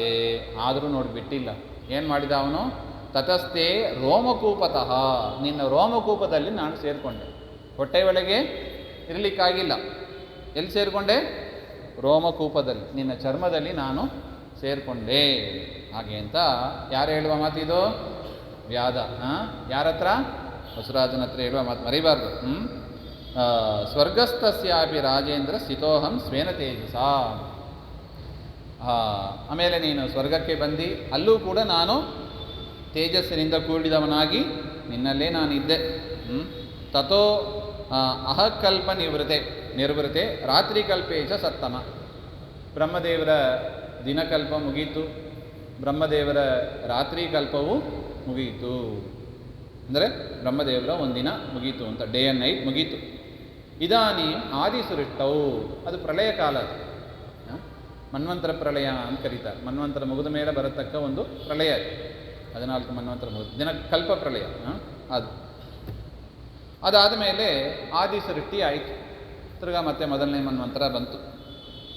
ಇದಾನೀಂ ಆದಿಸೃಷ್ಟಿ. ಈಗ ನಡೀತಾ ಇರೋದು ಆದಿಸೃಷ್ಟಿ. ಕೃತೆ ನೃಪತಿ ಸತ್ತಮ ಸಂಭೂತಸ್ತ್ವಂ ಮಹಾರಾಜ ರಾಜ್ಞಃ ಸುಮನಸೋ ಗೃಹೇ. ಈಗ ನೀನು ರಾಜನಾಗಿ ನೀನು ಹುಟ್ಟಿದ್ದಿ ನೀನು. ಹಾಗೆ ಅಂತ ಸುಮನಸ ಎನ್ನುವ ಹೆಂಡತಿಯಲ್ಲಿ, ಅಂದರೆ ನಿನ್ನ ತಾಯಿ ಹೆಸರು ಸುಮನಸ, ಅವಳಲ್ಲಿ ನೀನು ಹುಟ್ಟಿದ್ದಿ. ಕಾಶ್ಮೀರ ದೇಶಾಧಿಪತೇ. ಕಾಶ್ಮೀರ ದೇಶದ ಅಧಿಪತಿಯಾಗಿ ಅವರ ಮನೆಯಲ್ಲಿ ನೀನು ಹುಟ್ಟಿದ್ದಿ. ಅಹಂ ಚ ಅಂಗರುಹೈ ತವ. ನಾನು ನಿನ್ನ ರೋಮಕೂಪದಲ್ಲಿ ಹಾಗೆ ಇದ್ದೀನಿ. ನಿನ್ನ ರೋಮಕೂಪ ಬಿಟ್ಟು ನಾನು ಹೊರಗೆ ಬಂದೇ ಇಲ್ಲ. ಆಮೇಲೆ ನೀ ಏನು ಮಾಡಿದಿ? ಯಜ್ಞೈರಿಷ್ಟಂ ತ್ವಯಾ ಅನೇಕೈ ಬಹುಭಿಃ ಚಾಪ್ತದಕ್ಷಿಣೈ. ಹಿಂದೆ ಹೇಳಿದರು, ಬೃಹಸ್ಪತಿ ಆಚಾರ್ಯರ ಹತ್ರ ಹೋಗಿ ಉಪದೇಶವನ್ನು ಪಡೆದುಕೊಂಡು ಬಂದ ಮೇಲೆ ಕರ್ಮದಿಂದ ಮೋಕ್ಷನೋ ಜ್ಞಾನದಿಂದ ಮೋಕ್ಷನೋ ಅಂತೆಲ್ಲ ಸ್ಪಷ್ಟ ಆದ ಮೇಲೆ ಅನೇಕ ಯಜ್ಞಗಳನ್ನೆಲ್ಲ ಮಾಡಿ ದಕ್ಷಿಣೆಗಳನ್ನೆಲ್ಲ ಕೊಟ್ಟರು ಅಂತ ಹಿಂದೆ ವರ್ಣನೆ ಬಂದಿತ್ತು. ಅದನ್ನೆಲ್ಲ ಹೇಳ್ತಾ ಇದ್ದಾನೆ. ಇದನ್ನೆಲ್ಲ ನೀನು ಮಾಡಿದಿ, ಆದರೂ ಕೂಡ ನಚಾಹಂ ತೈಹಿ ಅಪಹೃತಃ, ಆದರೂ ಕೂಡ ನಿನ್ನ ಶರೀರ ಬಿಟ್ಟು ನಾನು ಹೋಗಲೇ ಇಲ್ಲ. ಅಟ್ಯಾಚ್ ಆಗೇ ಇತ್ತು ಆ ವೈರಸ್. ನೋಡಿ ಎಷ್ಟು ಬಲಿಷ್ಠ ಇದೆ ನೋಡಿ ಒಂದು ವೈರಸ್. ನಮ್ಮನ್ನು ಹಿಂಬಾಲಿಸಿಕೊಂಡು ಅದು ಬರ್ತಾ ಇರ್ತದೆ. ಎಷ್ಟು ಶರೀರ ಹೋದರೂ ಸರಿ. ರೋಮಕೂಪದಲ್ಲಿ ಕೂತ್ಕೊಂಡ್ರೆ ಏನು ಮಾಡಬೇಕು? ಈ ಶರೀರದ ರೋಮಕೂಪ ಅಲ್ಲ, ಒಳಗಿಂದು ಜೊತೆಗೆ ಬರ್ತಾನೇ ಇರ್ತದೆ ಅದು. ಈ ರೀತಿಯಾಗಿ ತೈ ಅಪರತಃ. ಯಾಕೆ ಹಂಗಾಯಿತು? ಅನೇಕ ಯಜ್ಞಯಾಗಾದಿಗಳನ್ನೆಲ್ಲ ಮಾಡಿದರೂ ಕೂಡ ಆ ವಸುರಾಜ ಏನು ಮಾಡಿಲ್ಲ? ಯಜ್ಞಯಾಗಾದಿಗಳನ್ನೆಲ್ಲ ಮಾಡಿದ್ದು ಹೇಗೆ? ಪ್ರಾಯಶಃ ಇದು ಉಪದೇಶ ಪೂರ್ವದಲ್ಲಿ ಆಗಿರಬೇಕು ಅನ್ನಿಸ್ತದೆ. ಬೃಹಸ್ಪತಿ ಆಚಾರ್ಯರಿಂದ ಪೂರ್ವದಲ್ಲಿ ಮಾಡಿರಬೇಕು. ಯಾಕೆ? ಆ ಯಜ್ಞಗಳನ್ನೆಲ್ಲ ಅವನು ಹೇಗೆ ಮಾಡಿದ್ದ? ವಿಷ್ಣು ಸ್ಮರಣ ವರ್ಜಿತೈಹಿ ಅಂತ ಬರೀತಾರೆ. ಪರಮಾತ್ಮನ ಸ್ಮರಣೆ ಮಾಡಿದ ಯಾಗಗಳು ಅವುಗಳೆಲ್ಲ. ಪರಮಾತ್ಮನ ಸ್ಮರಣೆ ಮಾಡಿದ ಯಾಗ. ಅದರಿಂದ ಏನಾಯಿತು? ಅದರ ಎಫೆಕ್ಟು ಶುದ್ಧಿನೇ ಆಗಲಿಲ್ಲ. ಶರೀರದಲ್ಲಿ ವೈರಸ್ಸು ಹಾಗೆ ಕೂತ್ಕೊಂಡಿದೆ. ನನ್ನನ್ನು ಏನು ಮಾಡಲಿಕ್ಕಾಗಲಿಲ್ಲ ಅದು ಹಾಗೆ ಅಂತ ಹೇಳ್ತಾ ಇದ್ದ. ಯಾಕೆ? ನೀನು ಮಾಡಿದ ಯದ್ಯಪಿ ದೊಡ್ಡ ದೊಡ್ಡ ಯಾಗಗಳನ್ನೆಲ್ಲ ಮಾಡಿದ್ದಿ, ಆದರೆ ಹೇಗೆ ಮಾಡಿದಿ? ವಿಷ್ಣು ಸ್ಮರಣ ವರ್ಜಿತೈಹಿ. ನಮಗೇನು ಸಂದೇಶ ನೋಡಿ? ಇದೆಲ್ಲ ನಮಗೂ ಒಂದು ಸಂದೇಶ ಇದೆ ಇದರಲ್ಲಿ. ಪ್ರತಿಯೊಂದು ಕರ್ಮ ಮಾಡುವಾಗಲೂ ಕೂಡ ಹೇಗಿರಬೇಕು? ದೇವರ ಸ್ಮರಣಪೂರ್ವಕ ಮಾಡಿದರೆ ಮಾತ್ರ ಆ ಕರ್ಮದ ಫಲ ಪುಣ್ಯ ಸಿಗಬೇಕು ಅಂದರೆ ಸಿಗೋದು. ದೇವರನ್ನು ಮರೆತು ಮಾಡಿದರೆ ಅದು ನಿಷ್ಫಲನೆ. ಸಂತತಂ ಚಿಂತೆಯೇನಂತಂ ಅಂತ ಹೇಳ್ತಾರೆ ನೋಡಿ ಆಚಾರ್ಯರು. ಏನೇ ಕೆಲಸ ಮಾಡಿದರೂ ಕೂಡ ಭಾಗವತದಲ್ಲೂ ಒಂದು ಮಾತು ಬರುತ್ತದೆ, ನೋತ್ಪಾದಯೇ ಯದಿರತಿಂ ಶ್ರಮಯೇವಹಿ ಕೇವಲಂ. ಒಂದು ಕರ್ಮವನ್ನು ಮಾಡಿ ನೋಡಿ, ಇದು ಒಂದು ಮೆಷರ್, ಪರೀಕ್ಷೆ ನಮಗೆ. ಒಂದು ಕರ್ಮವನ್ನು ಮಾಡಿದ್ದೀವಿ, ಕರ್ಮ ಆದ ಮೇಲೆ ದೇವರ ಸ್ಮರಣೆ ಬಂದು ಭಕ್ತಿ ಜಾಸ್ತಿ ಆದರೆ ಸರಿಯಾಗಿ ಕರ್ಮವನ್ನು ಮಾಡಿದ್ದಿ ಅಂತ ಅರ್ಥ. ದೇವರ ಸ್ಮರಣೆ ಬಂದಿಲ್ಲ, ಇದ್ದ ಭಕ್ತಿಯು ಚಾರು ಚೂರು ಭಕ್ತಿ ಇರುತ್ತೆ, ಅದು ಹೋಯಿತು. ಹಾಗೆಂದರೆ ಮಾಡಿದ ಕರ್ಮ ಏನು? ಶ್ರಮಯೇವಹಿ ಕೇವಲಂ. ಏಕಾದಶಿ ಮಾಡ್ತೀವಿ, ಉಪವಾಸ ಮಾಡ್ತೀವಿ, ಏನು ಮಾಡ್ತೀವಿ? ಯಾಕಾದರೂ ಬಂತೋ 2 ಏಕಾದಶಿ, ಬೈಕೊಂಡು ಮಾಡ್ತೀವಿ. ಅಲ್ಲ, ದೇವರನ್ನು ಸ್ತೋತ್ರ ಮಾಡು ಅಂತ ಬೈದರೆ ದೇವರನ್ನೇ ಬೈತಾ ಕೂತಿದ್ರೆ ಏಕಾದಶಿ ದಿವಸ. ಇನ್ನು ಮಳೆ ಚಳಿ ಬಂದುಬಿಟ್ರೆ ಮುಗೀತು, ಪ್ರಾತಃ ಸ್ನಾನ ಗೋವಿಂದ. ಯಾಕಾದರೂ ಬ್ರಾಹ್ಮಣನಾಗಿ ಹುಟ್ಟಿದ್ದೇನೋ ಅದಕ್ಕೆ ಬೈಕೊಂಡ್ಬಿಡ್ತೀವಿ. ನೋಡಿ, ಇದೆಲ್ಲ ವಿಚಾರ ಮಾಡಬೇಕಾದ ನಾವು. ಯಾಕೆ ಬ್ರಾಹ್ಮಣನಾಗಿ ಹುಟ್ಟಿದನೋ ನಾನು? ಇದೇನು ಉಪವಾಸ ಏನು, ಇದೇನು ಪ್ರಾತಃ ಸ್ನಾನ ಏನು, ಈ ಚಳಿ ಮಳೆಯಲ್ಲಿ ಒದ್ದಾಡಿ ದೇವರನ್ನೇ ಬೈದು ಬಿಡೋದು. ಫಲ ಹೆಂಗೆ ಸಿಗೋದು ನೋಡಿ? ವಿಷ್ಣು ಸ್ಮರಣ ವರ್ಜಿತೈಹಿ. ಹಂಗೆ ಮಾಡಬಾರ್ದು ಅಂತಾರೆ. ಯಾವುದೇ ಕಾರ್ಯ ಮಾಡಿದಾಗಲೂ ಕೂಡ ಏನು ಮಾಡಬಾರ್ದು? ದೇವರ ನಿಂದೆಯನ್ನು ಮಾಡಬೇಡಿ. ದೇವರು ನಮಗೆ ಡಾಕ್ಟರ್ ಇದ್ದಾಗೆ, ನಮಗೆ ಹಿತಚಿಂತಕರು, ನಮ್ಮ ಒಳ್ಳೆಯದಕ್ಕೆ ಹೇಳಿದ್ದಾರೆ. ಅದನ್ನು ಇಲ್ಲದಿದ್ದರೆ ನಮಗೆ ರೋಗ ವಾಸಿ ಆಗೋದಿಲ್ಲ, ಅಜ್ಞಾನ ಹೋಗೋದಿಲ್ಲ, ಅದು ನಮಗೆ ಮನವರಿಕೆ ಆಗೋದಿಲ್ಲ. ಎಷ್ಟು ಹೇಳಿದರೂ ಮನವರಿಕೆ ಆಗೋದಿಲ್ಲ ನಮಗೆ. ವಿಷ್ಣು ಸ್ಮರಣ. ಅದರಿಂದ ಏನೇ ಇರಲಿ, ಅಡಿಗೆ ಮಾಡುವ ಕೆಲಸ ಇರಲಿ, ತುಳಸಿ ಪೂಜೆ ಮಾಡುವ ಕೆಲಸ ಇರಲಿ, ಏನೇ ಕೆಲಸ ಇರಲಿ, ಮಧ್ಯದಲ್ಲಿ ಏನಾಗಬೇಕು? ಕೃಷ್ಣ ಕೃಷ್ಣ ಕೃಷ್ಣ. ಯಜ್ಞದಲ್ಲಿ ಒಂದು ಇದು ಸಣ್ಣ ಮಕ್ಕಳಿಗೆ ಅಗ್ನಿಕಾರ್ಯ ಮಂತ್ರ ಇದೆ. ಅಗ್ನಿಕಾರ್ಯ ಮಾಡುವಾಗ ಈ ಮಂತ್ರವನ್ನು ಸೇರಿಸ್ತಾರೆ. ಕೃಷ್ಣಾನುಸ್ಮರಣಂ ಪರಂ ಶ್ರೀ ಕೃಷ್ಣ ಕೃಷ್ಣ ಕೃಷ್ಣ. ಆಹುತಿಗಳನ್ನೆಲ್ಲ ಸಮಿತನ್ನೆಲ್ಲ ದಾನ ಮಾಡಿದ ಮೇಲೆ, ಅಗ್ನಿಯಲ್ಲಿ ಹಾಕಿದ ಮೇಲೆ ಈ ಒಂದು ಶ್ಲೋಕವನ್ನು ಹೇಳಿ ಅಂತ ಹೇಳಿ ಕೃಷ್ಣನ ಸ್ಮರಣೆಯನ್ನು ಮಾಡಿಸ್ತಾರೆ. ನೋಡಿ, ನಮ್ಮ ಹಿರಿಯರು ಅದಕ್ಕೆ ಹೇಳಿದ್ದು, ಕ್ರಮ ಪ್ರಕಾರ ಹಿರಿಯರು ಹೇಳಿದ ಪ್ರಕಾರ ಕರ್ಮವನ್ನು ಮಾಡಿದರೆ ಸರಿಯಾದ ಬೆನಿಫಿಟ್ ಇದೆ. ಯಸ್ಯ ಸ್ಮೃತ್ಯಾಚ ನಾಮೋಕ್ತ್ಯ ತಪಃ ಪೂಜಾ ಕ್ರಿಯಾದಿಷು ನ್ಯೂನಂ ಸಂಪೂರ್ಣತಾಂ ಯಾತಿ ಸದ್ಯೋ ವಂದೇ ತಂ ಅಚ್ಯುತಂ. ಅಚ್ಯುತನ ಸ್ಮರಣೆ ಮಾಡಬೇಕು. ಅಚ್ಯುತರಾವಿದ್ದಾರೆ, ಅಚ್ಯುತನ ಸ್ಮರಣೆ ಮಾಡಿ ಅಂತಾರೆ ಅವರು. ಅಚ್ಯುತನ ಸ್ಮರಣೆ ಮಾಡಬೇಕು. ಯಾಕೆ? ಅಚ್ಯುತ ಅಂದರೆ ಏನು? ಚ್ಯುತಿ ಇಲ್ಲದವ ಅಂತ ಅರ್ಥ. ಚ್ಯುತಿ ಇಲ್ಲದವ. ನಾವು ಮಾಡಿದ ಕರ್ಮ ಅದು ಫಲ ಚ್ಯುತಿ ಆಗಬಾರ್ದು. ಫಲ ಏನಾಗಬೇಕು? ಸರಿಯಾಗಿರಬೇಕು. ಸರಿಯಾಗಿರಬೇಕು ಅಂದರೆ ನಮ್ಮ ಹಣೆಬಾರ ನೋಡಿ, ಎಷ್ಟು ಚೆನ್ನಾಗಿ ಕೆಲಸ ಮಾಡಿದರೂ ಕೂಡ, ಕರ್ಮವನ್ನು ಮಾಡಿದರೂ ಕೂಡ, ವಿಧಿವತ್ತಾಗಿ ಮಾಡಿದರೂ ಕೂಡ ಕರ್ಮ ಎಷ್ಟಾಗ್ತದೆ? ಕರ್ಮ ಎಷ್ಟು ಮಾಡಿರ್ತೀವಿ? 10% ಅಷ್ಟೇ ಮಾಡಿರ್ತೀವಿ. ಮಿಕ್ಕಿದೆಲ್ಲ ಏನೋ ಲೋಪದೋಷನೇ ಜಾಸ್ತಿ ನಮ್ಮದ್ರಲ್ಲಿ ಏನೋ. ಹೌದೋ ಅಲ್ಲೋ? ಭಿನ್ನಾಭಿಪ್ರಾಯ ಇದ್ದರೆ ಹೇಳಬೇಕು. ನೀವು ಯಾರಿಗಾರ ಅಸಮ್ಮತವಾಗಿದ್ದರೆ ಹೇಳಬೇಕು. ನಾವು ಮಾಡುವ ಕರ್ಮದಲ್ಲಿ ಲೋಪದೋಷವೇ ಜಾಸ್ತಿ. ಯಾಕೆ? ನೆಟ್ಟಿಗೆ ಆಚಮನ ಮಾಡೋಕ್ಕೆ ಬರಲ್ಲ ರೀ. ಯಾಕೆ? ನಾಚಿಗೆ ಬಿಟ್ಟು ಹೇಳ್ಬಿಡೋಣ. ಏನು ಮಾಡೋಕ್ಕೆ ಬರಲ್ಲ? ನೆಟ್ಟಿಗೆ ಆಚಮನ ಮಾಡೋಕ್ಕೆ ಬರಲ್ಲ, ಗೋಬಿ ಚಂದನ ಹಚ್ಕೊಳ್ಳಿಕ್ಕೆ ಬರಲ್ಲ. ಹಾಂ, ಇನ್ನು ಕರ್ಮ ಬೇಸಿಕ್ ಅದು. ಸ್ನಾನ ಮಾಡೋಕ್ಕೆ ಬರಲ್ಲ. ಹೇಗೆ ಸ್ನಾನ ಮಾಡಬೇಕು? ದಾಸರತ್ರಿಗೆಲ್ಲ ಚೆನ್ನಾಗಿ ಬೈದು ಬಿಡ್ತಾರೆ. ಹೇಗೆ ಸ್ನಾನ ಮಾಡ್ತೀವಿ ಅಂದರೆ, ಕಾಗೆ ನೀರಲ್ಲಿ ಮುಳುಗಿದಂತೆ ಮುಳುಗುತ್ತೀವಿ ಅಂತ. ಹೇಗಿದೆ ನೋಡಿ ಪದ. ಕಾಗೆಯು ನೀರಲ್ಲಿ ಮುಳುಗುತ್ತದೆ, ನಾವು ನೀರಲ್ಲಿ ಮುಳುಗ್ತೀವಿ. ಏನು ವ್ಯತ್ಯಾಸ ಹೇಳಿ? ಏನಿಲ್ಲ, ಅಷ್ಟು ಕಾಗೆಯಂತೆ ಮುಳುಗಿದ್ದೀವಿ. ಇನ್ನೊಂದು ದಾಸರು ಬೈತಾರೆ ನೋಡಿ, ನಾವು ನಾನು ಒಳ್ಳೆಯ ಕ್ಷೇತ್ರದಲ್ಲಿ, ಪುಣ್ಯಕ್ಷೇತ್ರದಲ್ಲಿ ನಾನು ನಿಂತ್ಕೊಂಡು ಸ್ನಾನ ಮಾಡ್ತಾ ಇದ್ದೀನಿ, ಅದರಿಂದ ನನಗೆ ನಾನು ಮಾಡಿದ ಕರ್ಮ 10% ಅಂತ ಅಷ್ಟೇ ಮಾರ್ಕ್ ಕೊಟ್ಟಿದ್ದೀರಿ, ಇದು ಸರಿ ಇಲ್ಲ, ಜಾಸ್ತಿ ಮಾರ್ಕ್ ಕೊಡಬೇಕು. ಹಾಗೆ ಅದಕ್ಕೂ ದಾಸರು ಬೈತಾರೆ, ನೀನು ಇಲ್ಲವೋ, ನೀನು ಎಂಥ ಕಾಗೆ? ಶ್ರೀಶೈಲದ ಕಾಗೆಯಂತೆ ಅಂತ ಬೈತಾರೆ. ಅದಕ್ಕೇನೋ ಒಂದು ವೈಶಿಷ್ಟ್ಯ ಇದೆ.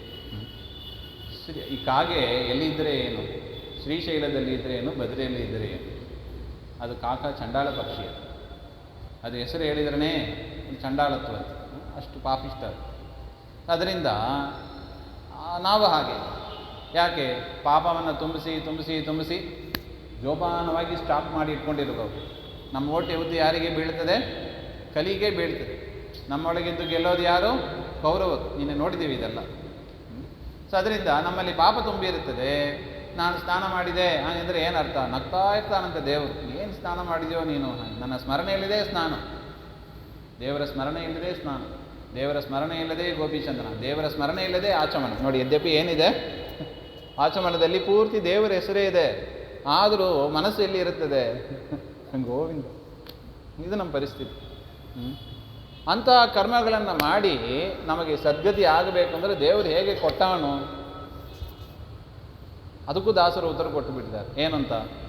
ಸಾವಧಾನದಿ ಇರುಮನವೇ ದೇವರು ಕೊಟ್ಟಾನು ಕೊಟ್ಟಾನು ಕೊಟ್ಟಾನು. ಇದನ್ನೇ ಮಾಡ್ತಾರೆ. ಅಟ್ಲೀಸ್ಟ್ ಒಂದು ಕಾಲ, ಒಂದಲ್ಲ ಒಂದು ಕಾಲದಲ್ಲಿ ನಮಗೆ ದೇವರು ಕೊಡ್ತಾನೆ. ಏನು ಕೊಡ್ತಾನೆ? ಮೊದಲು ಬುದ್ಧಿ ಕೊಡ್ತಾನೆ, ಸತ್ಕರ್ಮ ಹೇಗೆ ಮಾಡಬೇಕು ಅಂತ ತಿಳಿಸ್ತಾನೆ, ಶ್ರವಣಾದಿಗಳನ್ನು ಮಾಡಿಸ್ತಾನೆ, ಅನುಗ್ರಹ ಕೊಡ್ತಾನೆ. ಬಿಟ್ಟು ಬಿಡಬೇಡ ಅಷ್ಟೆ. ಯದ್ಯಪಿ ಹೆಸರು ಸಣ್ಣ ಮಕ್ಕಳನ್ನು ಹೇಳೋದುಂಟು, ಸಂಧ್ಯಾವಂದನೆ ಮಾಡು ಅಂದರೆ ಏನದು? ನೀರು ಚೆಲ್ಲಿ ಹೋದರು ಅಷ್ಟೇ ಸಂಧ್ಯಾವಂದನೆ ಅಂತ ಹೇಳೋದುಂಟು. ಸಂಧ್ಯಾವಂದನೆ ಮಾಡ್ರಪ್ಪ ಅಂದ್ರೆ ಮಕ್ಕಳು ಏನು ಮಾಡಿದರು? ನೀರು ಚೆಲ್ಲಿ ಹೋದ್ರು ಅಷ್ಟೇ. ನಮ್ಮ ಪರಿಸ್ಥಿತಿಯೂ ಅಷ್ಟೇ. ನೀರು ಚೆಲ್ಲಿ ಹೋದಿ ಅದನ್ನಾರು ಮಾಡು ಬರ, ಅದನ್ನು ಬಿಟ್ಬಿಟ್ಬಿಟ್ರೆ ಇನ್ನೂ ತೊಂದರೆ ಆಗ್ತದೆ. ನೀರು ಚೆಲ್ಲಾದರೂ ಹೋಗೋಣ ಕನಿಷ್ಠ ಪಕ್ಷ. ಯಾಕೆ ಹೇಳಿ ಬಂದೆ? ಆ ಮಂತ್ರದಲ್ಲಿ ಸರಿಯಾಗಿ ಒಂದು ಕ್ರಮ ಹೇಳಿದರೆ, ಯಸ್ಯ ಸ್ಮೃತ್ಯಾಚ ನಾಮೋಕ್ತ್ಯ ತಪಃ ಪೂಜಾ ಕ್ರಿಯಾದಿಷು, ಅದೇನೇನು ನ್ಯೂನತೆ ಇದೆ ಅದೆಲ್ಲ ಯಾವಾಗ ಪೂರ್ಣ ಆಗ್ತದೆ? ಅಚ್ಯುತನ ಸ್ಮರಣೆ ಮಾಡುವುದರಿಂದ ಪೂರ್ಣ ಆಗ್ತದೆ.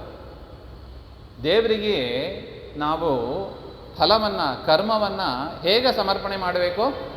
ಅರ್ಧಂಬರ್ಧ ಮಾಡಿ ಕೊಡಬೇಕು, ಸಂಪೂರ್ಣ ಮಾಡಿ ಕೊಡಬೇಕು? ಸಂಪೂರ್ಣ ಮಾಡಿಯೇ ಕೊಡಬೇಕು. ಆದರೆ ನಮ್ಮ ದುರದೃಷ್ಟ, ಕರ್ಮ ಸಂಪೂರ್ಣ ಮಾಡಲಿಕ್ಕೆ ಬರೋದೇ ಇಲ್ಲ. ಕೃಷ್ಣಾರ್ಪಣೆ ಹೇಗೆ ಮಾಡಲಿಕ್ಕೆ ಆಗ್ತದೆ? ಈಗ ದೇವರು ಎಂಥವ? ಪೂರ್ಣ. ಅವನು ದೇವರು ಯಾವುದನ್ನು ತಗೋತಾನೆ? ಪೂರ್ಣವನ್ನೇ ತಗೋತಾನೆ. ಅರ್ಧಂಬರ್ಧ ಇದ್ದದನ್ನು ಮನುಷ್ಯರೇ ಮುಟ್ಟೋದಿಲ್ಲ. ನೋಡಿ, ಮಕ್ಕಳು ಅಳ್ತಾರೆ ನೋಡಿ. ಉಂಡೆ ಅರ್ಧ ಕಟ್ಟಾಗಿದ್ರೆ ಅವ್ರು ತೊಗೊಳ್ಳಲ್ಲ. ಅವ್ರಿಗೆ ಹೆಂಗೆ ಬೇಕು? ಉಂಡೆ ಪೂರ್ಣವಾಗಿ ಅರ್ಧಂಬರ್ಧ ಹೊಡೆದದ್ದು ನೀನೇ ತಿನ್ನೋದು ನಮ್ಮ ಮೇಲೆ ಕೊಟ್ಬಿಟ್ಟು ಹೋಗ್ತಾರೆ ಅವರು. ಮಕ್ಕಳು ತೊಗೊಳ್ಳೋದಿಲ್ಲ. ಅದರಿಂದ ದೇವರಿಗೆ ಏನು ಬೇಕು? ಪೂರ್ಣವಾಗಿರಬೇಕು ಎಲ್ಲವೂ. ಕೃಷ್ಣ ಅಲ್ಲವೇ? ಪೂರ್ಣವಾಗಿರಬೇಕು. ಲಡ್ಡಿಗೆ ಪೂರ್ಣ ಇರಬೇಕು. ಪೂರ್ಣ ಹೆಂಗೆ ಮಾಡೋದು? ನಾಮಸ್ಮರಣೆ ಮಾಡಿ. ದೇವರು ಅದಕ್ಕೆ ಕೊಟ್ಟ ಉಪಾಯ. ಕರ್ಮವನ್ನು ಮಾಡಿ, ಅಚ್ಯುತಾಯ ನಮಃ ಅನಂತಾಯ ನಮಃ, ಗೋವಿಂದಾಯ ನಮಃ. ಇದು ಹೇಳಿದರೆ ಏನಾಗ್ತದೆ? ಆ ಕರ್ಮ ಪೂರ್ಣ. ಅಟ್ಲೀಸ್ಟ್ ಇದನ್ನು ಹೇಳುವಾಗಲಾದರೂ ಮನಸ್ಸು ದೇವರ ಕಡೆ ಇರಬೇಕು. ಮಿಕ್ಕಿದ ಕರ್ಮ ಗಾಯತ್ರಿ ಅದು ಮಣಿ ತಿರುಗಿಸಿದ್ದು ಬೆರಳು ಓಡ್ತಾ ಇರ್ತದೆ. ಸೂಪರ್ ಫಾಸ್ಟ್ ಎಕ್ಸ್ಪ್ರೆಸ್ ಅದು. ಬೆಟ್ಟು ತಿರುಗಾದು ನೋಡಬೇಕು, ಪಟ ಪಟ ಪಟ ಅಂತ ತಿರುಗಿ ಬಂದ್ಬಿಡ್ತದೆ ಅದು. ಸೊ ಅದರಿಂದ ಅಲ್ಲಿ ಮನಸ್ಸು ಎಲ್ಲಿರುತ್ತದೋ ಗಾಯತ್ರಿ ಚಿಂತನೆ ದೇವರಿಗೆ ಗೊತ್ತು. ಪಾಪುಣ್ಯ ಪ್ರಾಮಾಣಿಕವಾಗಿ ಮಾಡುವವರಿದ್ದಾರೆ, ಕೈ ಮುಗಿದು ಬಿಡೋಣ. ನನ್ನನ್ನಂತೂ ಆ ಗುಂಪಲ್ಲಿ ಸೇರಿಸ್ಲಿಕ್ಕೆ ಬರೋದಿಲ್ಲ. ಸೊ ಅದರಿಂದ ನಮ್ಮ ಪರಿಸ್ಥಿತಿ ಹೀಗಿರುತ್ತದೆ. ಏನು ಮಾಡಬೇಕು ನಾವು? ನಮಗಿರೋದು ಒಂದೇ ಉಪಾಯ. ಏನು? ನಾಮಸ್ಮರಣೆ. ಅಚ್ಯುತಾಯ ನಮಃ, ಅನಂತಾಯ ನಮಃ, ಗೋವಿಂದಾಯ ನಮಃ. ಈ ರೀತಿಯಾಗಿ ಹೇಳಿದರೆ ಏನಾಗ್ತದೆ? ನ್ಯೂನಂ ಸಂಪೂರ್ಣತಾಂ ಯಾತಿ. ಆ ಕರ್ಮ ಪೂರ್ಣ ಆಗ್ತದೆ. ಪೂರ್ಣ ಆದದ್ದನ್ನು ನಾವು ಸಮರ್ಪಣೆಯನ್ನು ಮಾಡಬೇಕು ಅಂತ. ಸೊ ಅದರಿಂದ ಆ ವಸುರಾಜ ಏನು ಮಾಡಿದ? ವಸುರಾಜ ಎಷ್ಟೋ ಯಜ್ಞಯಾಗಾದಿಗಳನ್ನು ಮಾಡಿದರೂ ಕೂಡ ದೇವರ ಸ್ಮರಣೆ ಇಲ್ಲದೆ ಮಾಡಿಬಿಟ್ಟ. ಅದರಿಂದ ನಾನು ನಿನ್ನ ರೋಮಕೂಪದಲ್ಲಿ ಹಾಗೆ ಉಳ್ಕೊಂಡ್ಬಿಟ್ಟೆ. ಯದ್ಯಪಿ ಯಜ್ಞ ಮಾಡಿದರೆ ಆ ಪಾಪ ಎಲ್ಲ ಹೋಗಬೇಕಾಗಿತ್ತು, ಬ್ರಹ್ಮಹತ್ಯ ಪಾಪ ಹೋಗಬೇಕಾಗಿತ್ತು, ಜನ್ಮ ಜನ್ಮಕ್ಕೆ ಅಂಟಿಸ್ಕೊಂಡು ಬರ್ತಾ ಇದೆ. ಅದು ಹೋಗಿಲ್ಲ. ಯಾಕೆ? ವಿಷ್ಣು ಸ್ಮರಣೆ ಇಲ್ಲದೆ ಕರ್ಮವನ್ನು ಮಾಡಿದ ಫಲಿತಾಂಶ ಅಂತ ವರಾಹದೇವರು ಹೇಳ್ತಾ ಇದ್ದಾರೆ. ಇದಾನೀಂ ಯತ್ ತ್ವಯಾ ಸ್ತೋತ್ರಂ ಪುಂಡರೀಕಾಕ್ಷ ಪಾರಕಂ ಪಠಿತಂ ತತ್ ಪ್ರಭಾವೇನ ವಿಹಾಯ ಅಂಗರುಹಾಣ್ಯಹಂ. ಈಗೇನು ನೀನು ಪುಂಡರೀಕಾಕ್ಷ ಸ್ತೋತ್ರ ಅಂತ ಮಾಡಿದೆಯಲ್ಲ, ಯಾರ ಸ್ತೋತ್ರ ಅದು? ಪುಂಡರೀಕಾಕ್ಷನ ಸ್ತೋತ್ರ. ಆ ಸ್ತೋತ್ರ ಮಾಡಿದಾಗ ನಿನಗೆ ದೇವರ ಸ್ಮರಣೆ ಚೆನ್ನಾಗಿ ಬಂತು.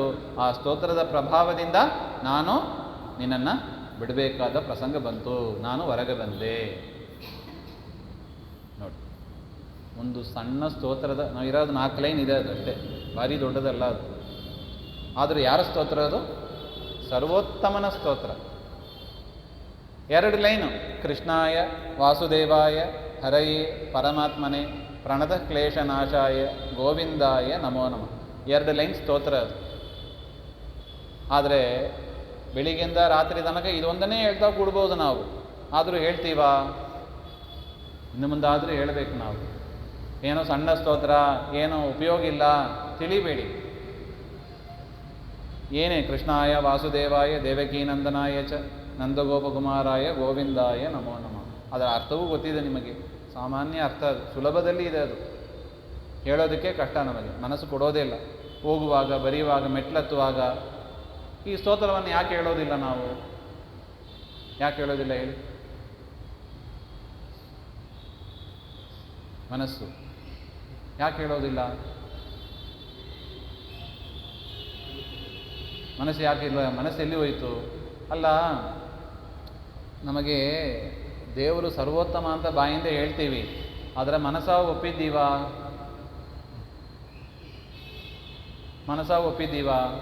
ಮನಸ್ಸನ್ನು ಬೇರೆ ಕೊಟ್ಟರೆ ಏನಾಗ್ತದೆ? ಅದು ಸರ್ವೋತ್ತಮ ಅಂತ ಆಗ್ತದೆ. ಹೌದಾ? ಹೌದಲ್ಲೋ? ನೋಡಿ, ನಮ್ಮ ಶರೀರದಲ್ಲಿ ಶ್ರೇಷ್ಠವಾದ ಇಂದ್ರಿಯ ಅಂದರೆ ಯಾವುದು? ಮನಸ್ಸು. ಕೆಲವರು ಇಲ್ಲಿ ತೋರಿಸ್ತಾರೆ, ಕೆಲವರು ಇಲ್ಲಿ ತೋರಿಸ್ತಾರೆ. ಅಲ್ಲೇ ಒಂದು ಗೊಂದಲ. ಮತ್ತೆ ಮನಸ್ಸಿರೋದು ಇಲ್ಲಿಯೋ? ಗೀತಾ ಭಾಷ್ಯ ಪ್ರಮೇಯ ದೀಪಿಕಾದಲ್ಲಿ ಜಯತೀರ್ಥರು ಈ ಪ್ರಶ್ನೆಯನ್ನು ಮಾಡ್ಕೋತಾರೆ. ಮನಸ್ಸಿರೋದು ಎಲ್ಲಿ? ತಲೆಯಲ್ಲೋ ಹೃದಯದಲ್ಲೋ? ಹಾಗೆ ಭಾವರತ್ನಕೋಶದಲ್ಲೂ ಇದರ ವ್ಯಾಖ್ಯಾನವನ್ನು ಮಾಡ್ತಾ ಇದ್ದಾರೆ. ಮನಸ್ಸು ಕೆಲವೊಮ್ಮೆ ಬುದ್ಧಿಯಲ್ಲಿ ಸೇರಿಕೊಂಡು ಅದನ್ನು ಮನಸ್ಸು ಅಂತ ಕರೆಯೋದುಂಟು. ಸಾಮಾನ್ಯವಾಗಿ ಮನಸ್ಸಿನ ಸ್ಥಾನ ಅಂದರೆ ಅದು ಹೃದಯದಲ್ಲೇ ಇರೋದು. ಮನಸ್ಸಿರೋದು ಹೃದಯದಲ್ಲಿ. ಕೆಲವೊಮ್ಮೆ ಬುದ್ಧಿಯಲ್ಲೂ ಹೋಗ್ತದೆ, ಅಂದರೆ ಬ್ರೈನ್ ಅಂತ ನಾವೇನು ಕರಿತೀವಿ, ಅಲ್ಲೂ ಹೋಗೋದು ಉಂಟು. ಸಾಮಾನ್ಯ ಅದರ ಸ್ಥಾನ ಅಂದರೆ ಸ್ವಪ್ನಕಾಲದಲ್ಲಿ ಮನಸ್ಸು ಎಲ್ಲಿ ಬರ್ತದೆ? ಆ ಜೀವನ ಜೊತೆಗೆ ಕಂಠದಲ್ಲಿ ಬರ್ತದೆ, ಅದು ಹೇಳೋದುಂಟು. ಕಂಠದಲ್ಲೂ ಇರೋದುಂಟು ಅಂತ ಹೇಳ್ತಾರೆ. ನೋಡಿ, ನಮ್ಮ ಮನಸ್ಸಿನಲ್ಲಿ ಏನಾಗುತ್ತಾ ಇದೆ, ನಮ್ಮ ಶರೀರದಲ್ಲಿ ಏನಾಗ್ತಾ ಇದೆ, ಅದರ ಒಂದು ಸ್ಪಷ್ಟ ಕಲ್ಪನೆ ಕೂಡ ನಮಗೆ ಇರೋದಿಲ್ಲ. ಅಷ್ಟು ದೂರ ಆಗಿಬಿಟ್ಟಿದೆ. ಹಂಗಾಗಬಾರ್ದು. ಸರಿಯಾಗಿ ಗುರುಗಳು, ಹಿರಿಯರು ಹೇಳಿದ ಗ್ರಂಥವನ್ನು ನಾವು ಅಧ್ಯಯನ ಶ್ರವಣಾದಿಗಳನ್ನು ಮಾಡಬೇಕು. ಮಾಡದೇ ಇದ್ದರೆ ಏನಾಗ್ತದೆ ರೀ? ನೆಕ್ಸ್ಟ್ ಪ್ರಶ್ನೆ ಬರ್ಬೋದು. ಆಯ್ತು, ಮಾಡಿಲ್ಲ, ಮುಂದೆ ಏನ್ರಿ? ನರಕವಾ ರೆಡೀರಿ ನರಕಕ್ಕೆ ಹೋಗೋದಕ್ಕೆ, ಹಂಗಿಲ್ಲ. ಅದು ಸಾಮಾನ್ಯವಾಗಿ ಯಾರೂ ಕೂಡ ಬ್ರಾಹ್ಮಣ್ಯವನ್ನು ಬಿಡಲಿಕ್ಕೆ ತಯಾರಿರೋದಿಲ್ಲ.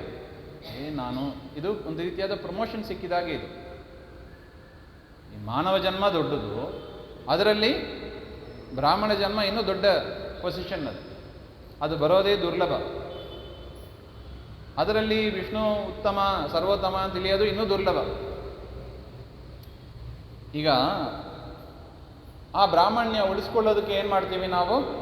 ಮಿನಿಮಮ್ ಕರ್ಮ ಅಂದರೆ ಯಾವುದು? ಸಂಧ್ಯಾವಂದನೆ ಮಾಡದೇ ಇದ್ದರೆ ಬ್ರಾಹ್ಮಣ್ಯ ಹೊಟ್ಟೋಗ್ತದೆ ಹಾಗೆ ಅಂತ ಹೇಳ್ತಾರೆ. ಅದರಿಂದ ಸಂಧ್ಯಾವಂದನೆ ಮಾಡಬೇಕು ಹಾಗೆ ಅಂತ. ಆಯಿತು, ಸ್ವಲ್ಪ ಒಂದು ಹೆಜ್ಜೆ ಮುಂದೆ ಇಡೋಣ. ನಾವೆಲ್ಲ ಪ್ರಾಯಶಃ ಅಂದ್ಕೊಂಡಿದ್ದೀನಿ ಇಲ್ಲೆಲ್ಲ ಸಂಧ್ಯಾವಂದನೆ ಮಾಡುವವರೇ ಬರ್ತಾ ಇದ್ದೀರಿ ಅಂತ. ರಾಯರ ಹತ್ರ ಬರುವವರಲ್ಲ ಅಂಥವರೇ. ಮಹನೀಯರು ಅವ್ರ ಹೆಸರು ಹೇಳಿದ್ರೇ ಪುಣ್ಯ.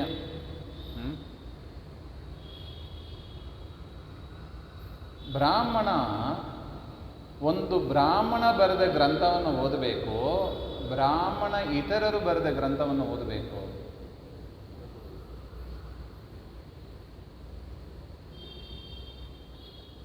ಬ್ರಾಹ್ಮಣ ಬರೆದ ಗ್ರಂಥವನ್ನು ಓದಬೇಕು.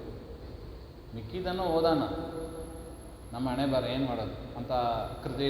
ನಾವೇನು ಕೃತಯುಗದಲ್ಲಿ ಇಲ್ಲ, ಕಲಿಯುಗದಲ್ಲಿ ಇದ್ದೀವಿ. ಬೇರೆ ಗ್ರಂಥಗಳನ್ನೆಲ್ಲ ಬರೆದಿದ್ದು ಯಾರು? ಬ್ರಾಹ್ಮಣ ಇತರರು. ಶಾಸ್ತ್ರ ಗ್ರಂಥಗಳನ್ನು ರಚನೆ ಮಾಡಿದವರು ಯಾರು? ಬ್ರಾಹ್ಮಣರು ಅಂದರೆ ಯಾರು? ರಾಯರು, ಜಯತೀರ್ಥರು, ಶ್ರೀಮನ್ ಮಧ್ವಾಚಾರ್ಯರು ಬ್ರಾಹ್ಮಣರವರು. ಬ್ರಾಹ್ಮಣೋತ್ತಮರು, ದೇವತೆಗಳೇ ಬ್ರಾಹ್ಮಣನಾಗಿ ಬಂದು ಶಾಸ್ತ್ರಗಳನ್ನು ಕೊಟ್ಟರೆ, ನೀನು ವಿದ್ಯಾಪೀಠಕ್ಕೆ ಹೋಗಿ ಈ ಶಾಸ್ತ್ರವನ್ನು ಓದಬಾರ್ದು ಹಾಗೆ ಅಂತ ಬ್ಯಾನ್ ಮಾಡಿದವರು ಯಾರು?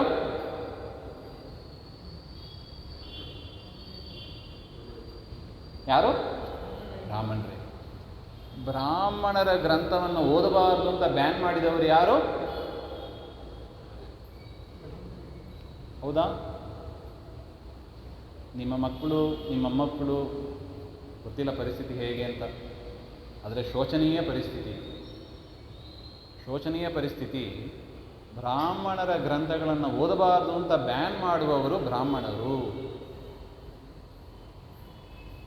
ಹೌದೋ ಅಲ್ಲೋ?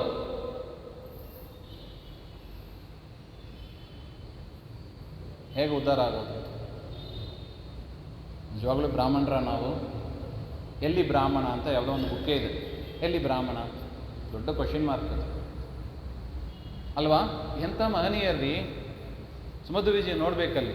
ಶ್ರೇಯೋ ಲಭೆ ಮಹಿ ಕಥಂನು ವಯಂಬತೇತಿ. ಅಲ್ಲಪ್ಪ, ಆಚಾರ್ಯರು ಶಾಸ್ತ್ರ ಬರಲಿಕ್ಕೆ ಹಿಂದೆ ಹೇಗಿತ್ತು? ಸ್ವಲ್ಪ ಆಚಾರ್ಯರ ಅವತಾರ ಆಗಲಿಲ್ಲ, 800 ವರ್ಷ ಹಿಂದೆ ಅವತಾರ ಆಯಿತು. ಅದಕ್ಕಿಂತ ಹಿಂದೆ ಏನಿತ್ತು? ಈಗ ಹೇಳಿದ್ದೀವಿ ನೋಡಿ, ಸರ್ವಂ ಖಲು ಇದಂ ಬ್ರಹ್ಮ, ಜೀವ ಬ್ರಹ್ಮ ಒಂದೇ ಹಾಗೆ ಅಂತ ವಿಚಾರ ಮಾಡ್ತಾ ಇದ್ದು. ಅದು ಮಾಡಿದರೆ ಏನೋ? ವಿಚಾರ ಮಾಡಿದರೆ ಏನ್ರಿ? ನಾನೇ ದೇವರು ಅಂತ ವಿಚಾರ ಮಾಡಿದರೆ ಏನು ಬಂತು? ನಿಮ್ದೇನು ರಗಳೆ? ಹಾಗೆಂದರೆ ಉಪನಿಷತ್ತು ಏನು ಹೇಳ್ತಾ ಇದೆ? ಅಂಧನ್ ತಮಸ್ಸು ಅಂತ ಹೇಳ್ತಾ ಇದೆ. ಉಪನಿಷತ್ತು ಏನು ಹೇಳ್ತಾ ಇದೆ? ಅಂಧನ್ ತಮಸ್ಸು, ತಮಸ್ಸಿಗೆ ಹೋಗಬೇಕಾಗಿತ್ತು. ಅದರಿಂದ ಆಚಾರ್ಯರು ಅವತಾರ ಆಗಲಿಕ್ಕೆ ಹಿಂದೆ ಜನರು ಚಿಂತನೆ ಮಾಡ್ತಾ ಇದ್ರು, ಹೇಗೆ ನಮಗೆ ಶ್ರೇಯಸ್ಸಾಗೋದು ಹಾಗೆ. ಅದಕ್ಕಾಗಿ ಪರಮಾತ್ಮ, ದೇವತೆಗಳು ಹೋಗಿ ಪರಮಾತ್ಮನ ಹತ್ರ ಪ್ರಾರ್ಥನೆ ಮಾಡಿದಾಗ, ಸ್ಮೇರಾನನೋ ಭುವನ ಜೀವನಂ ಆಬಭಾಷೆ, ಆಚಾರ್ಯರ ಹತ್ರ, ವಾಯುದೇವರ ಹತ್ರ ಮಾತನಾಡಿ, ನೀನು ಹೋಗಪ್ಪ, ಭೂಮಿಗೆ ಹೋಗು, ನನ್ನ ಗುಣಗಳನ್ನು ಸರಿಯಾಗಿ ಪ್ರತಿಪಾದನೆ ಮಾಡು ಹಾಗೆ ಅಂತ ಆಜ್ಞೆಯನ್ನು ಹುಟ್ಟಿಸಿ ಆಚಾರ್ಯ ಮಧ್ವಾಚಾರ್ಯರು ಅವತಾರ ಮಾಡಿದ ಕ್ರಮ ಇದು. ಅದು ಇನ್ನೂ ಸುಮಧು ವಿಜಯದಲ್ಲಿ 9ನೇ ಸರ್ಗದಲ್ಲಿ ಅಂತೂ ಆ ಬ್ರಹ್ಮಸೂತ್ರ ಭಾಷ್ಯದ ಒಂದು ವರ್ಣನೆಯನ್ನು ಮಾಡ್ತಾರೆ. ಯಾರು? ಶೋಭನ ಭಟ್ಟರು, ಪದ್ಮನಾಭ ತೀರ್ಥರು. ಅದ್ಭುತವಾದ ಅದು ಒಂದ್ಸಲ ವಿಚಾರ ಮಾಡಬೇಕು. ಅಂತಹ ಗ್ರಂಥ ಬ್ರಹ್ಮಸೂತ್ರ ಭಾಷ್ಯ, ಆಚಾರ್ಯರ ಮತ್ತೊಂದು ರೂಪ ಅದು. ರೂಪಮನ್ಯಮಿವ ಧನ್ಯಮಾತ್ಮನಃ ಅಂತ ಆಚಾರ್ಯರ ಮತ್ತೊಂದು ಪ್ರತಿ ಅಂದರೆ ಅವರ ಗ್ರಂಥ. ಅಷ್ಟು ಶುದ್ಧ, ಆಚಾರ್ಯರು ಶುದ್ಧ, ಅವರ ಗ್ರಂಥವೂ ಶುದ್ಧ. ಅದನ್ನು ಅನುಸರಿಸಿ ಎತ್ತಾಗಿ ಸೇವೆ ಮಾಡಿದವರು ಯಾರು? ಜಯತೀರ್ಥ. ಆ ಗ್ರಂಥಗಳನ್ನು ಹಿಡ್ಕೊಂಡು ಓಡಾಡುತ್ತಾ ಅದಕ್ಕೆ ಟೀಕೆಗಳನ್ನು ಬರೆದರೆ ಅದು ಟೀಕೆ ಅರ್ಥ ಆಗೋದಿಲ್ಲ ಅಂತ ವ್ಯಾಸರಾಜರು, ರಾಯರು ಮಹಾಕರುಣಿಗಳು ನಮ್ಮ ಲೆವೆಲಿಗೆ ಇಳಿದು ಬಂದು ವ್ಯಾಖ್ಯಾನ ಮಾಡಿದ್ದಾರೆ. ಅರ್ಥ ಆಗೋದಿಲ್ಲಪ್ಪ ನಿಮಗೆ, ಜಯತೀರ್ಥರ ವಾಕ್ಯ ಅರ್ಥ ಆಗೋದಿಲ್ಲ, ಆಚಾರ್ಯರ ವಾಕ್ಯ ಅರ್ಥ ಆಗೋದಿಲ್ಲ. ಎಷ್ಟು ಕರುಣೆ ಅಂದರೆ ರಾಯರು ಉಪನಿಷತ್ತಿಗೆ ಡೈರೆಕ್ಟಾಗಿ ವ್ಯಾಖ್ಯಾನ ಮಾಡಿಬಿಟ್ಟಿದ್ದಾರೆ ಖಂಡಾರ್ಥದಲ್ಲಿ. ಅಷ್ಟು ಅವರು ಮಾಡ್ತಾ ಇದ್ದರೆ ಪುಣ್ಯಾತ್ಮರು ನಾವು ಏನು ಮಾಡ್ತಾ ಇದ್ದೀವಿ? ನೀನು ಎಲ್ಲಿ ಓದಬೇಕು? ನೀನು ಎಲ್ಲಿ ಓದಬೇಕು? ಸಣ್ಣ ಮಗುವಾಗಿ ಉಪನಯನ ಅಂತೂ ಮಾಡಿಸ್ಬಿಟ್ಟಾಯ್ತು. ಯಾಕೆ? ಸಂಧ್ಯಾವಂದನೆ ಮಾಡು, ಬ್ರಾಹ್ಮಣ್ಯ ಉಳಿತದೆ, ಅಷ್ಟು ಸಾಕು. ಮಿಕ್ಕಿದ್ದು ಬ್ರಾಹ್ಮಣರ ಗ್ರಂಥ. ಯಾರ್ದು ಓದಬೇಕು? ಬೇರೆಯವ್ರದ್ದು ಓದು. ನಿಂಗೆ ಏನು ಬರ್ತದೆ? ಏನು ಬರ್ತದೆ? ಡಿಗ್ರಿ ಬರ್ತದೆ, ಸರ್ಟಿಫಿಕೇಟ್ ಬರ್ತದೆ, ಜಾಬ್ ಸಿಗ್ತದೆ, ದುಡ್ಡು ಬರ್ತದೆ. ಯಾವುದು ಮುಖ್ಯ? ಬ್ರಾಹ್ಮಣ ಗ್ರಂಥ ಓದಿದರೆ ನಿಂಗೇನು ಬರ್ತದೆ? ಅರ್ಕು ಮುರುಕು ಬುದ್ಧಿ ಬರ್ತದೆ ಅಷ್ಟೇ. ಇಟ್ಕೊಂಡು ಏನು ಮಾಡಿ ಬಿಡೋ ಅದನ್ನೆಲ್ಲ. ಓದು ಅಂತ ಹೇಳಿದ್ದು ಯಾರು? ಶ್ರೇಯೋ ಲಭೇಮಹಿ ಕಥನ್ನು ವಯಂಬತೇತಿ. ಶ್ರೇಯಸ್ ಹೆಂಗೆ ಆಗೋದು? ಆಯ್ತು, ಬಿಡೋಣ. ಜಾಬ್ ಬೇಕು. ನೀವು ನಾಳೆ ಡೈರೆಕ್ಟ್ ಪ್ರಶ್ನೆ ಮಾಡ್ತಾರೆ, ನೀವು ನಾಳೆ ಬಂದು ಊಟ ಹಾಕ್ತಾರಾ? ನಾಳೆ ನಿಮ್ಮ ಮನೆಗೆ ಊಟಕ್ಕೆ ಬಂದುಬಿಡ್ತೀವಿ ನಾವೆಲ್ಲ, ಹಾಗೆ ಅಂತ ಡೈರೆಕ್ಟ್ ಪ್ರಶ್ನೆ. ಸರಿ, ಸ್ವಲ್ಪ ಕೆಳಗಿಳಿದು ಬರೋಣ. ಆಯ್ತಪ್ಪ, ಹೋಗು. ಏನು ಓದಬೇಕು? ಓದು. ಏನು ಕೆಲಸ ಮಾಡಬೇಕು? ಮಾಡಿ. ದಿನಕ್ಕೆ ಒಂದು ಅರ್ಧ ತಾಸು ನಮ್ಮ ಬ್ರಾಹ್ಮಣರ ಗ್ರಂಥಕ್ಕಾಗಿ ಎಂಥ ಮಹನೀಯರು. ಆ ಗುಹೆಯಲ್ಲಿ ಒಂದಿನ ವಾಸ ಮಾಡಲಿಕ್ಕೆ ಆಗ್ತದಾ? ಜಯತೀರ್ಥರು ಇದ್ದ ಗುಹೆ, ಅದು ಹೋಗಿ ಬರೋದೇ ಕಷ್ಟ. ಅದು ಅಲ್ಲಿ ವಾಸ ಮಾಡೋದೊಂದು ಇದು ಗೋವಿಂದ. ಮಾಡಲಿಕ್ಕಾಗ್ತದ? ವ್ಯಾಸರಾಜರು ನವವೃಂದಾವನ ಈಗಲೂ ಹೇಗಿದೆ ನೋಡಿ. ಅದು ತುಂಗಭದ್ರಾ ಬಿಟ್ಟು ಇನ್ನೇನಿಲ್ಲ, ತುಂಗಾ ಬಿಟ್ಟು ಇನ್ನೇನಿಲ್ಲ. ಚಂದ್ರಿಕೆ ಬರೆದರು, ಶ್ರೀರಂಗದಲ್ಲಿ ಬರೆದರು ಅಂತ ಹೇಳ್ತಾರೆ. ಚಂದ್ರಿಕಾ ಮಂಟಪ ಅಂತ ಈಗಲೂ ಇದೆ. ಹೋಗಿ ಶ್ರೀರಂಗ ದೇವಸ್ಥಾನಕ್ಕೆ ಹೋಗೋದು, ಚಂದ್ರಿಕಾ ಮಂಟಪ ನೋಡ್ಕೊಂಡು ಬರೋದು, ಮಕ್ಕಳಿಗೆ ಬ್ಯಾನ್ ಮಾಡೋದು. ನೀನು ಚಂದ್ರಿಕಾ ಓದಬಾರ್ದು, ನಿನಗೆಲ್ಲ ಅದಲ್ಲ. ಯಾರಿಗೂ ಹೋಗ್ಕೊಂಡು ಹೋಗ್ತಾರೆ ಬಿಡು, ನನಗೂ ಅದಕ್ಕೂ ಸಂಬಂಧ ಇಲ್ಲ. ಚಂದ್ರಿಕೆ ಓದಬಾರ್ದು. ಪರಿಮಳ ಅಂತ ಹೆಸರಿಡ್ಬೋದು, ಪರಿಮಳ ಅಂತ ಹೆಸರಿಗೆ ಅಷ್ಟೇ. ಚಂದ್ರಿಕಾ ಹೆಸರಿಟ್ಕೋಬೋದು, ಪರಿಮಳ ಹೆಸರಿಡ್ಬೋದು. ಅಂದರೆ ಏನು ಮಾಡಬಾರ್ದು? ಪರಿಮಳ ಗ್ರಂಥ ಓದಬಾರ್ದು. ಯಾರಿಗೆ ಅದು? ಯಾರೋ ಇರ್ತಾರೆ ಬಡವರು, ಅವರು ನಮ್ಮ ಪರಂಪರೆ ಇರುತ್ತೆ, ಅವರಿಗೆ ಬಿಟ್ಬಿಡಿ ಅದನ್ನು. ನಮಗೆ ಹೋಗು, ಲಕ್ಷಾಂತರ ಸಂಪಾದನೆ ಮಾಡೋದನ್ನು ನೋಡು, ಊಟದ ದಾರಿ ನೋಡು. ಫಸ್ಟು ಮಾಡಿಬಿಟ್ಟು ಏನು ಮಾಡಿಬಿಡ್ತೀವಿ ನಾವು? ಹೆಂಗೆ ಶ್ರೇಯಸ್ಸಾಗೋದು? ವೈರಸ್ ಬರುತ್ತದೆ ಅಂದರೆ ಯಾಕೆ ಬರೋದು? ಬ್ರಾಹ್ಮಣನಾಗಿ ನಾವೇನು ಮಾಡಬೇಕು? ಬ್ರಾಹ್ಮಣ ಧರ್ಮವನ್ನು ಬಿಡಬಾರ್ದು. ಎಷ್ಟು ಒಂದು ಲೈನು, ವಿಷ್ಣು ಸ್ಮರಣ ವರ್ಜಿತೈಹಿ. ವಿಷ್ಣುವಿನ ಸ್ಮರಣೆ ಬಿಟ್ಟದ್ದಕ್ಕೆ ಇಂಥ ಹಾನಿ. ಅಲ್ಲಿ ಓದುವ ಸ್ಕೂಲು, ಕಾಲೇಜು, ಜಾಬು, ದೇವರ ಹೆಸರು ಹೇಳ್ತಾರಾ? ದೇವರ ಹೆಸರು ಹೇಳೋದಿಲ್ಲ ಅವರು. ದೇವರ ಹೆಸರು ಆಗಿದೆ ಟೆಕ್ಸ್ಟ್ ಬುಕ್ಕನ್ನು ಏನು ಮಾಡ್ತಾ ಇದ್ದಾರೆ ಈಗ? ತೆಗೆದಾಕ್ತಾ ಇದ್ದಾರೆ. ಏನ್ರಿ ಬ್ರಾಹ್ಮಣರ ಹೆಸರು ಹಾಕ್ಬಿಟ್ಟಿದ್ರಿ ಫೋಟೋ ಟೆಕ್ಸ್ಟ್ ಬುಕ್ಕಲ್ಲಿ? ದೊಡ್ಡ ಗಲಾಟೆ ಈಗ. ಯಾವುದು ಸೇರಿಸಬೇಕು, ಯಾವುದು ತೆಗಿಬೇಕು. ಆದರೆ ನಾವೇನು ಮಾಡೋದು? ಅದೇ ಬ್ರಾಹ್ಮಣರ ಗ್ರಂಥ ಓದಬೇಡ ನೀವು. ಯಾರ್ದು ಓದಬೇಕು? ಬೇರೆ. ಹಾಗಂತ ಹೇಳೋದು ಯಾರು? ಬ್ರಾಹ್ಮಣ. ಶೋಚನೀಯ, ಎಂಥ ಶೋಚನೀಯ. ಹಂಗೆ ಮಾಡಬಾರ್ದು. ನಮ್ಮ ಮಕ್ಕಳು, ನಮ್ಮ ಮೊಮ್ಮಕ್ಕಳು ಬ್ರಾಹ್ಮಣರಾಗಿ ಉಳಿಬೇಕು. ಬ್ರಾಹ್ಮಣ ಸಂಸ್ಕಾರ ಉಳಿಬೇಕು. ಬ್ರಾಹ್ಮಣರ ಗ್ರಂಥ ಉಳಿಬೇಕು. ದೇವತೆಗಳು ಬರೆದ ಗ್ರಂಥ ಅದು. ದೇವಸ್ವಭಾವೋ ದಿವಿಜದ್ರುಮಾಯಂ ಸ್ತೋತ್ರ ಹೇಳ್ತೀವಿ, ರಾಯರ ಗ್ರಂಥ ಓದೋದಿಲ್ಲ. ಯಾಕೆ? ಇದು ಮಾಡಬೇಕು. ಅದರಿಂದ ಎಲ್ಲಿ ತನಕ ನಾವು ನಮ್ಮ ಒಂದು ಬೇಸಿಕ್ ಬದಲಾವಣೆ, 6 ಕರ್ಮ ಹೇಳಿದ್ದಾನೆ ದೇವರು: ಅಧ್ಯಯನ, ಅಧ್ಯಾಪನ, ಯಜನ, ಯಾಜನ, ದಾನ, ಪರಿಗ್ರಹ. ವರ್ಷಕ್ಕೆ ಒಂದು ಗ್ರಂಥ ಬೇಡಪ್ಪ, ಹೆಚ್ಚು ನನ್ನಿಂದ ಆಗಲ್ಲ. ವರ್ಷಕ್ಕೆ ಒಂದು ಗ್ರಂಥ, ರಾಯರ ಒಂದು ಗ್ರಂಥ ಅಧ್ಯಯನ ಮಾಡಿ. ಮನೆಯಲ್ಲಿ ಎಲ್ಲ ಕೂತು ಶ್ರವಣ ಮಾಡಿಸೋಣ. ಮನೆಯಲ್ಲಿ ಎಲ್ಲರೂ ಸಣ್ಣವರಿಂದ ದೊಡ್ಡವರ ತನಕ, ಸ್ತ್ರೀಯರು ಪುರುಷರು, ಬೇಡ ಸ್ತ್ರೀಯರು ಬೇಕಾದ್ರೆ ಬಿಟ್ಟು ಬಿಡೋಣ, ಪುರುಷರಾದ ಅಟ್ಲೀಸ್ಟ್ ಕನಿಷ್ಠ ಪಕ್ಷ ಕೂತು ಕೇಳಬೇಕು. ಸ್ತ್ರೀಯರು ಕೇಳಬೇಕೆ. ನಾಳೆ ಹೆಣ್ಣುಮಕ್ಕಳು ಸಣ್ಣವರಾಗಿದ್ದಾಗಲೇ ಸಂಸ್ಕಾರ ಕೊಟ್ಟರೆ ಯಾಕೆ ಬ್ರಾಹ್ಮಣನಾಗೋದು ಅಂದರೆ ಏನು? ಈ ಷಟ್ಕರ್ಮ ಮಾಡಿದವನೇ ಬ್ರಾಹ್ಮಣ, ಅವ್ರ ತಲೆಗೆ ತುಂಬಿಸಿದರೆ ನಾಳೆ ಅವ್ರ ಮಕ್ಕಳಿಗೂ ಇದು ಉಪಕಾರ ಆಗ್ತದಲ್ವೇ? ಹೆಣ್ಣು ಮಕ್ಕಳಿಗೂ ಮಾಡಬೇಕು. ಹೆಣ್ಮಕ್ಳು ಓದಲೇಬಾರ್ದು ಅಂತ ಪಕ್ಕಕ್ಕೆ ಸರಿಸಿಬಿಟ್ರೆ ಅವ್ರೇನು ಮಾಡ್ತಾರೆ? ಬ್ರಾಹ್ಮಣ ಇತರರ ಜೊತೆಗೆ ಹೋಗ್ಬಿಡ್ತಾರೆ ಅವರು. ಆಮೇಲೆ ಅದಾಯಿತು ಇದಾಯಿತು ದುಃಖ ಪಡ್ತಾ ಕೂತ್ರೆ ಅದು ನಾವೇ ಕಣ್ಣೀರು ಹಾಕ್ತಾ ಕೊಡ್ಬೇಕಾದ್ರೆ. ಮಾಡಿಸಿದ್ದು ಯಾರು? ನಾವೇ. ಕರ್ಮ ಹೇಗೆ ಬನ್ನೆಟ್ಕೊಂಡು ಬರ್ತದೆ ನೋಡಿ. ಅದರಿಂದ ನಿಜವಾಗಲೂ ನಾವು ಡೇಂಜರ್ ಝೋನಲ್ಲಿ ಇದ್ದೀವಿ. ಯಾವ ಝೋನ್? Danger zone. ಆದರೆ ತಿಳ್ಕೊಂಡಿರೋದು ಏನೋ ಸೇಫ್ ಝೋನಲ್ಲಿ ಇದ್ದೀವಿ ಅಂತ ತಿಳ್ಕೊಂಡಿದ್ದೀವಿ. Comfort zone, safe zone. We are in danger zone. ಎಲ್ಲಿ ತನಕ ಬ್ರಾಹ್ಮಣರ ಗ್ರಂಥಗಳನ್ನು ನಾವು ಓದೋದಿಲ್ಲವೋ, ಅರ್ಥಾತ್ ದೇವತೆಗಳ ಗ್ರಂಥಗಳನ್ನು ಓದೋದಿಲ್ಲವೋ, ಅಲ್ಲಿ ತನಕ ನಮಗೆ ಉದ್ಧಾರ ಇಲ್ಲ. ನಾವು ಅಂದ್ಕೋಬೋದು, ಓ ಚೆನ್ನಾಗಿ ದುಡ್ಡು ಸಂಪಾದನೆ ಮಾಡುವಷ್ಟು ನಾವು ಪ್ರಯತ್ನ ಪಟ್ಟುಬಿಟ್ಟಿವಿ, ನಮ್ಮ ಕೆಲಸ ಮುಗೀತು. ದೇಹ ಬಿಟ್ಟು ಎಲ್ಲಿ ಹೋಗಬೇಕು? ಆ ಟೆಕ್ಸ್ಟ್ ಬುಕ್ ಬರೆದವರ ಹತ್ರ ಹೋಗ್ತೀವಾ? ಎಲ್ಲಿ ಹೋಗಬೇಕು? ಯಮದೇವರ ಹತ್ರ ಹೋಗಬೇಕು. ಬಾ ಮಗನೇ, ಏನು ವಿಚಾರ ನಿಂದು? ಇಲ್ಲ ಸ್ವಾಮಿ, ಒಂದು ಸಲ ಆಲೋಚನೆ ಮಾಡಿ, ಬ್ರಹ್ಮದೇವರ ಜೊತೆಗೆ ನಮ್ಮ ಕಾನ್ವರ್ಸೇಷನ್ ಹೇಗಿರುತ್ತದೆ ಹಾಗೆ ಅಂತ.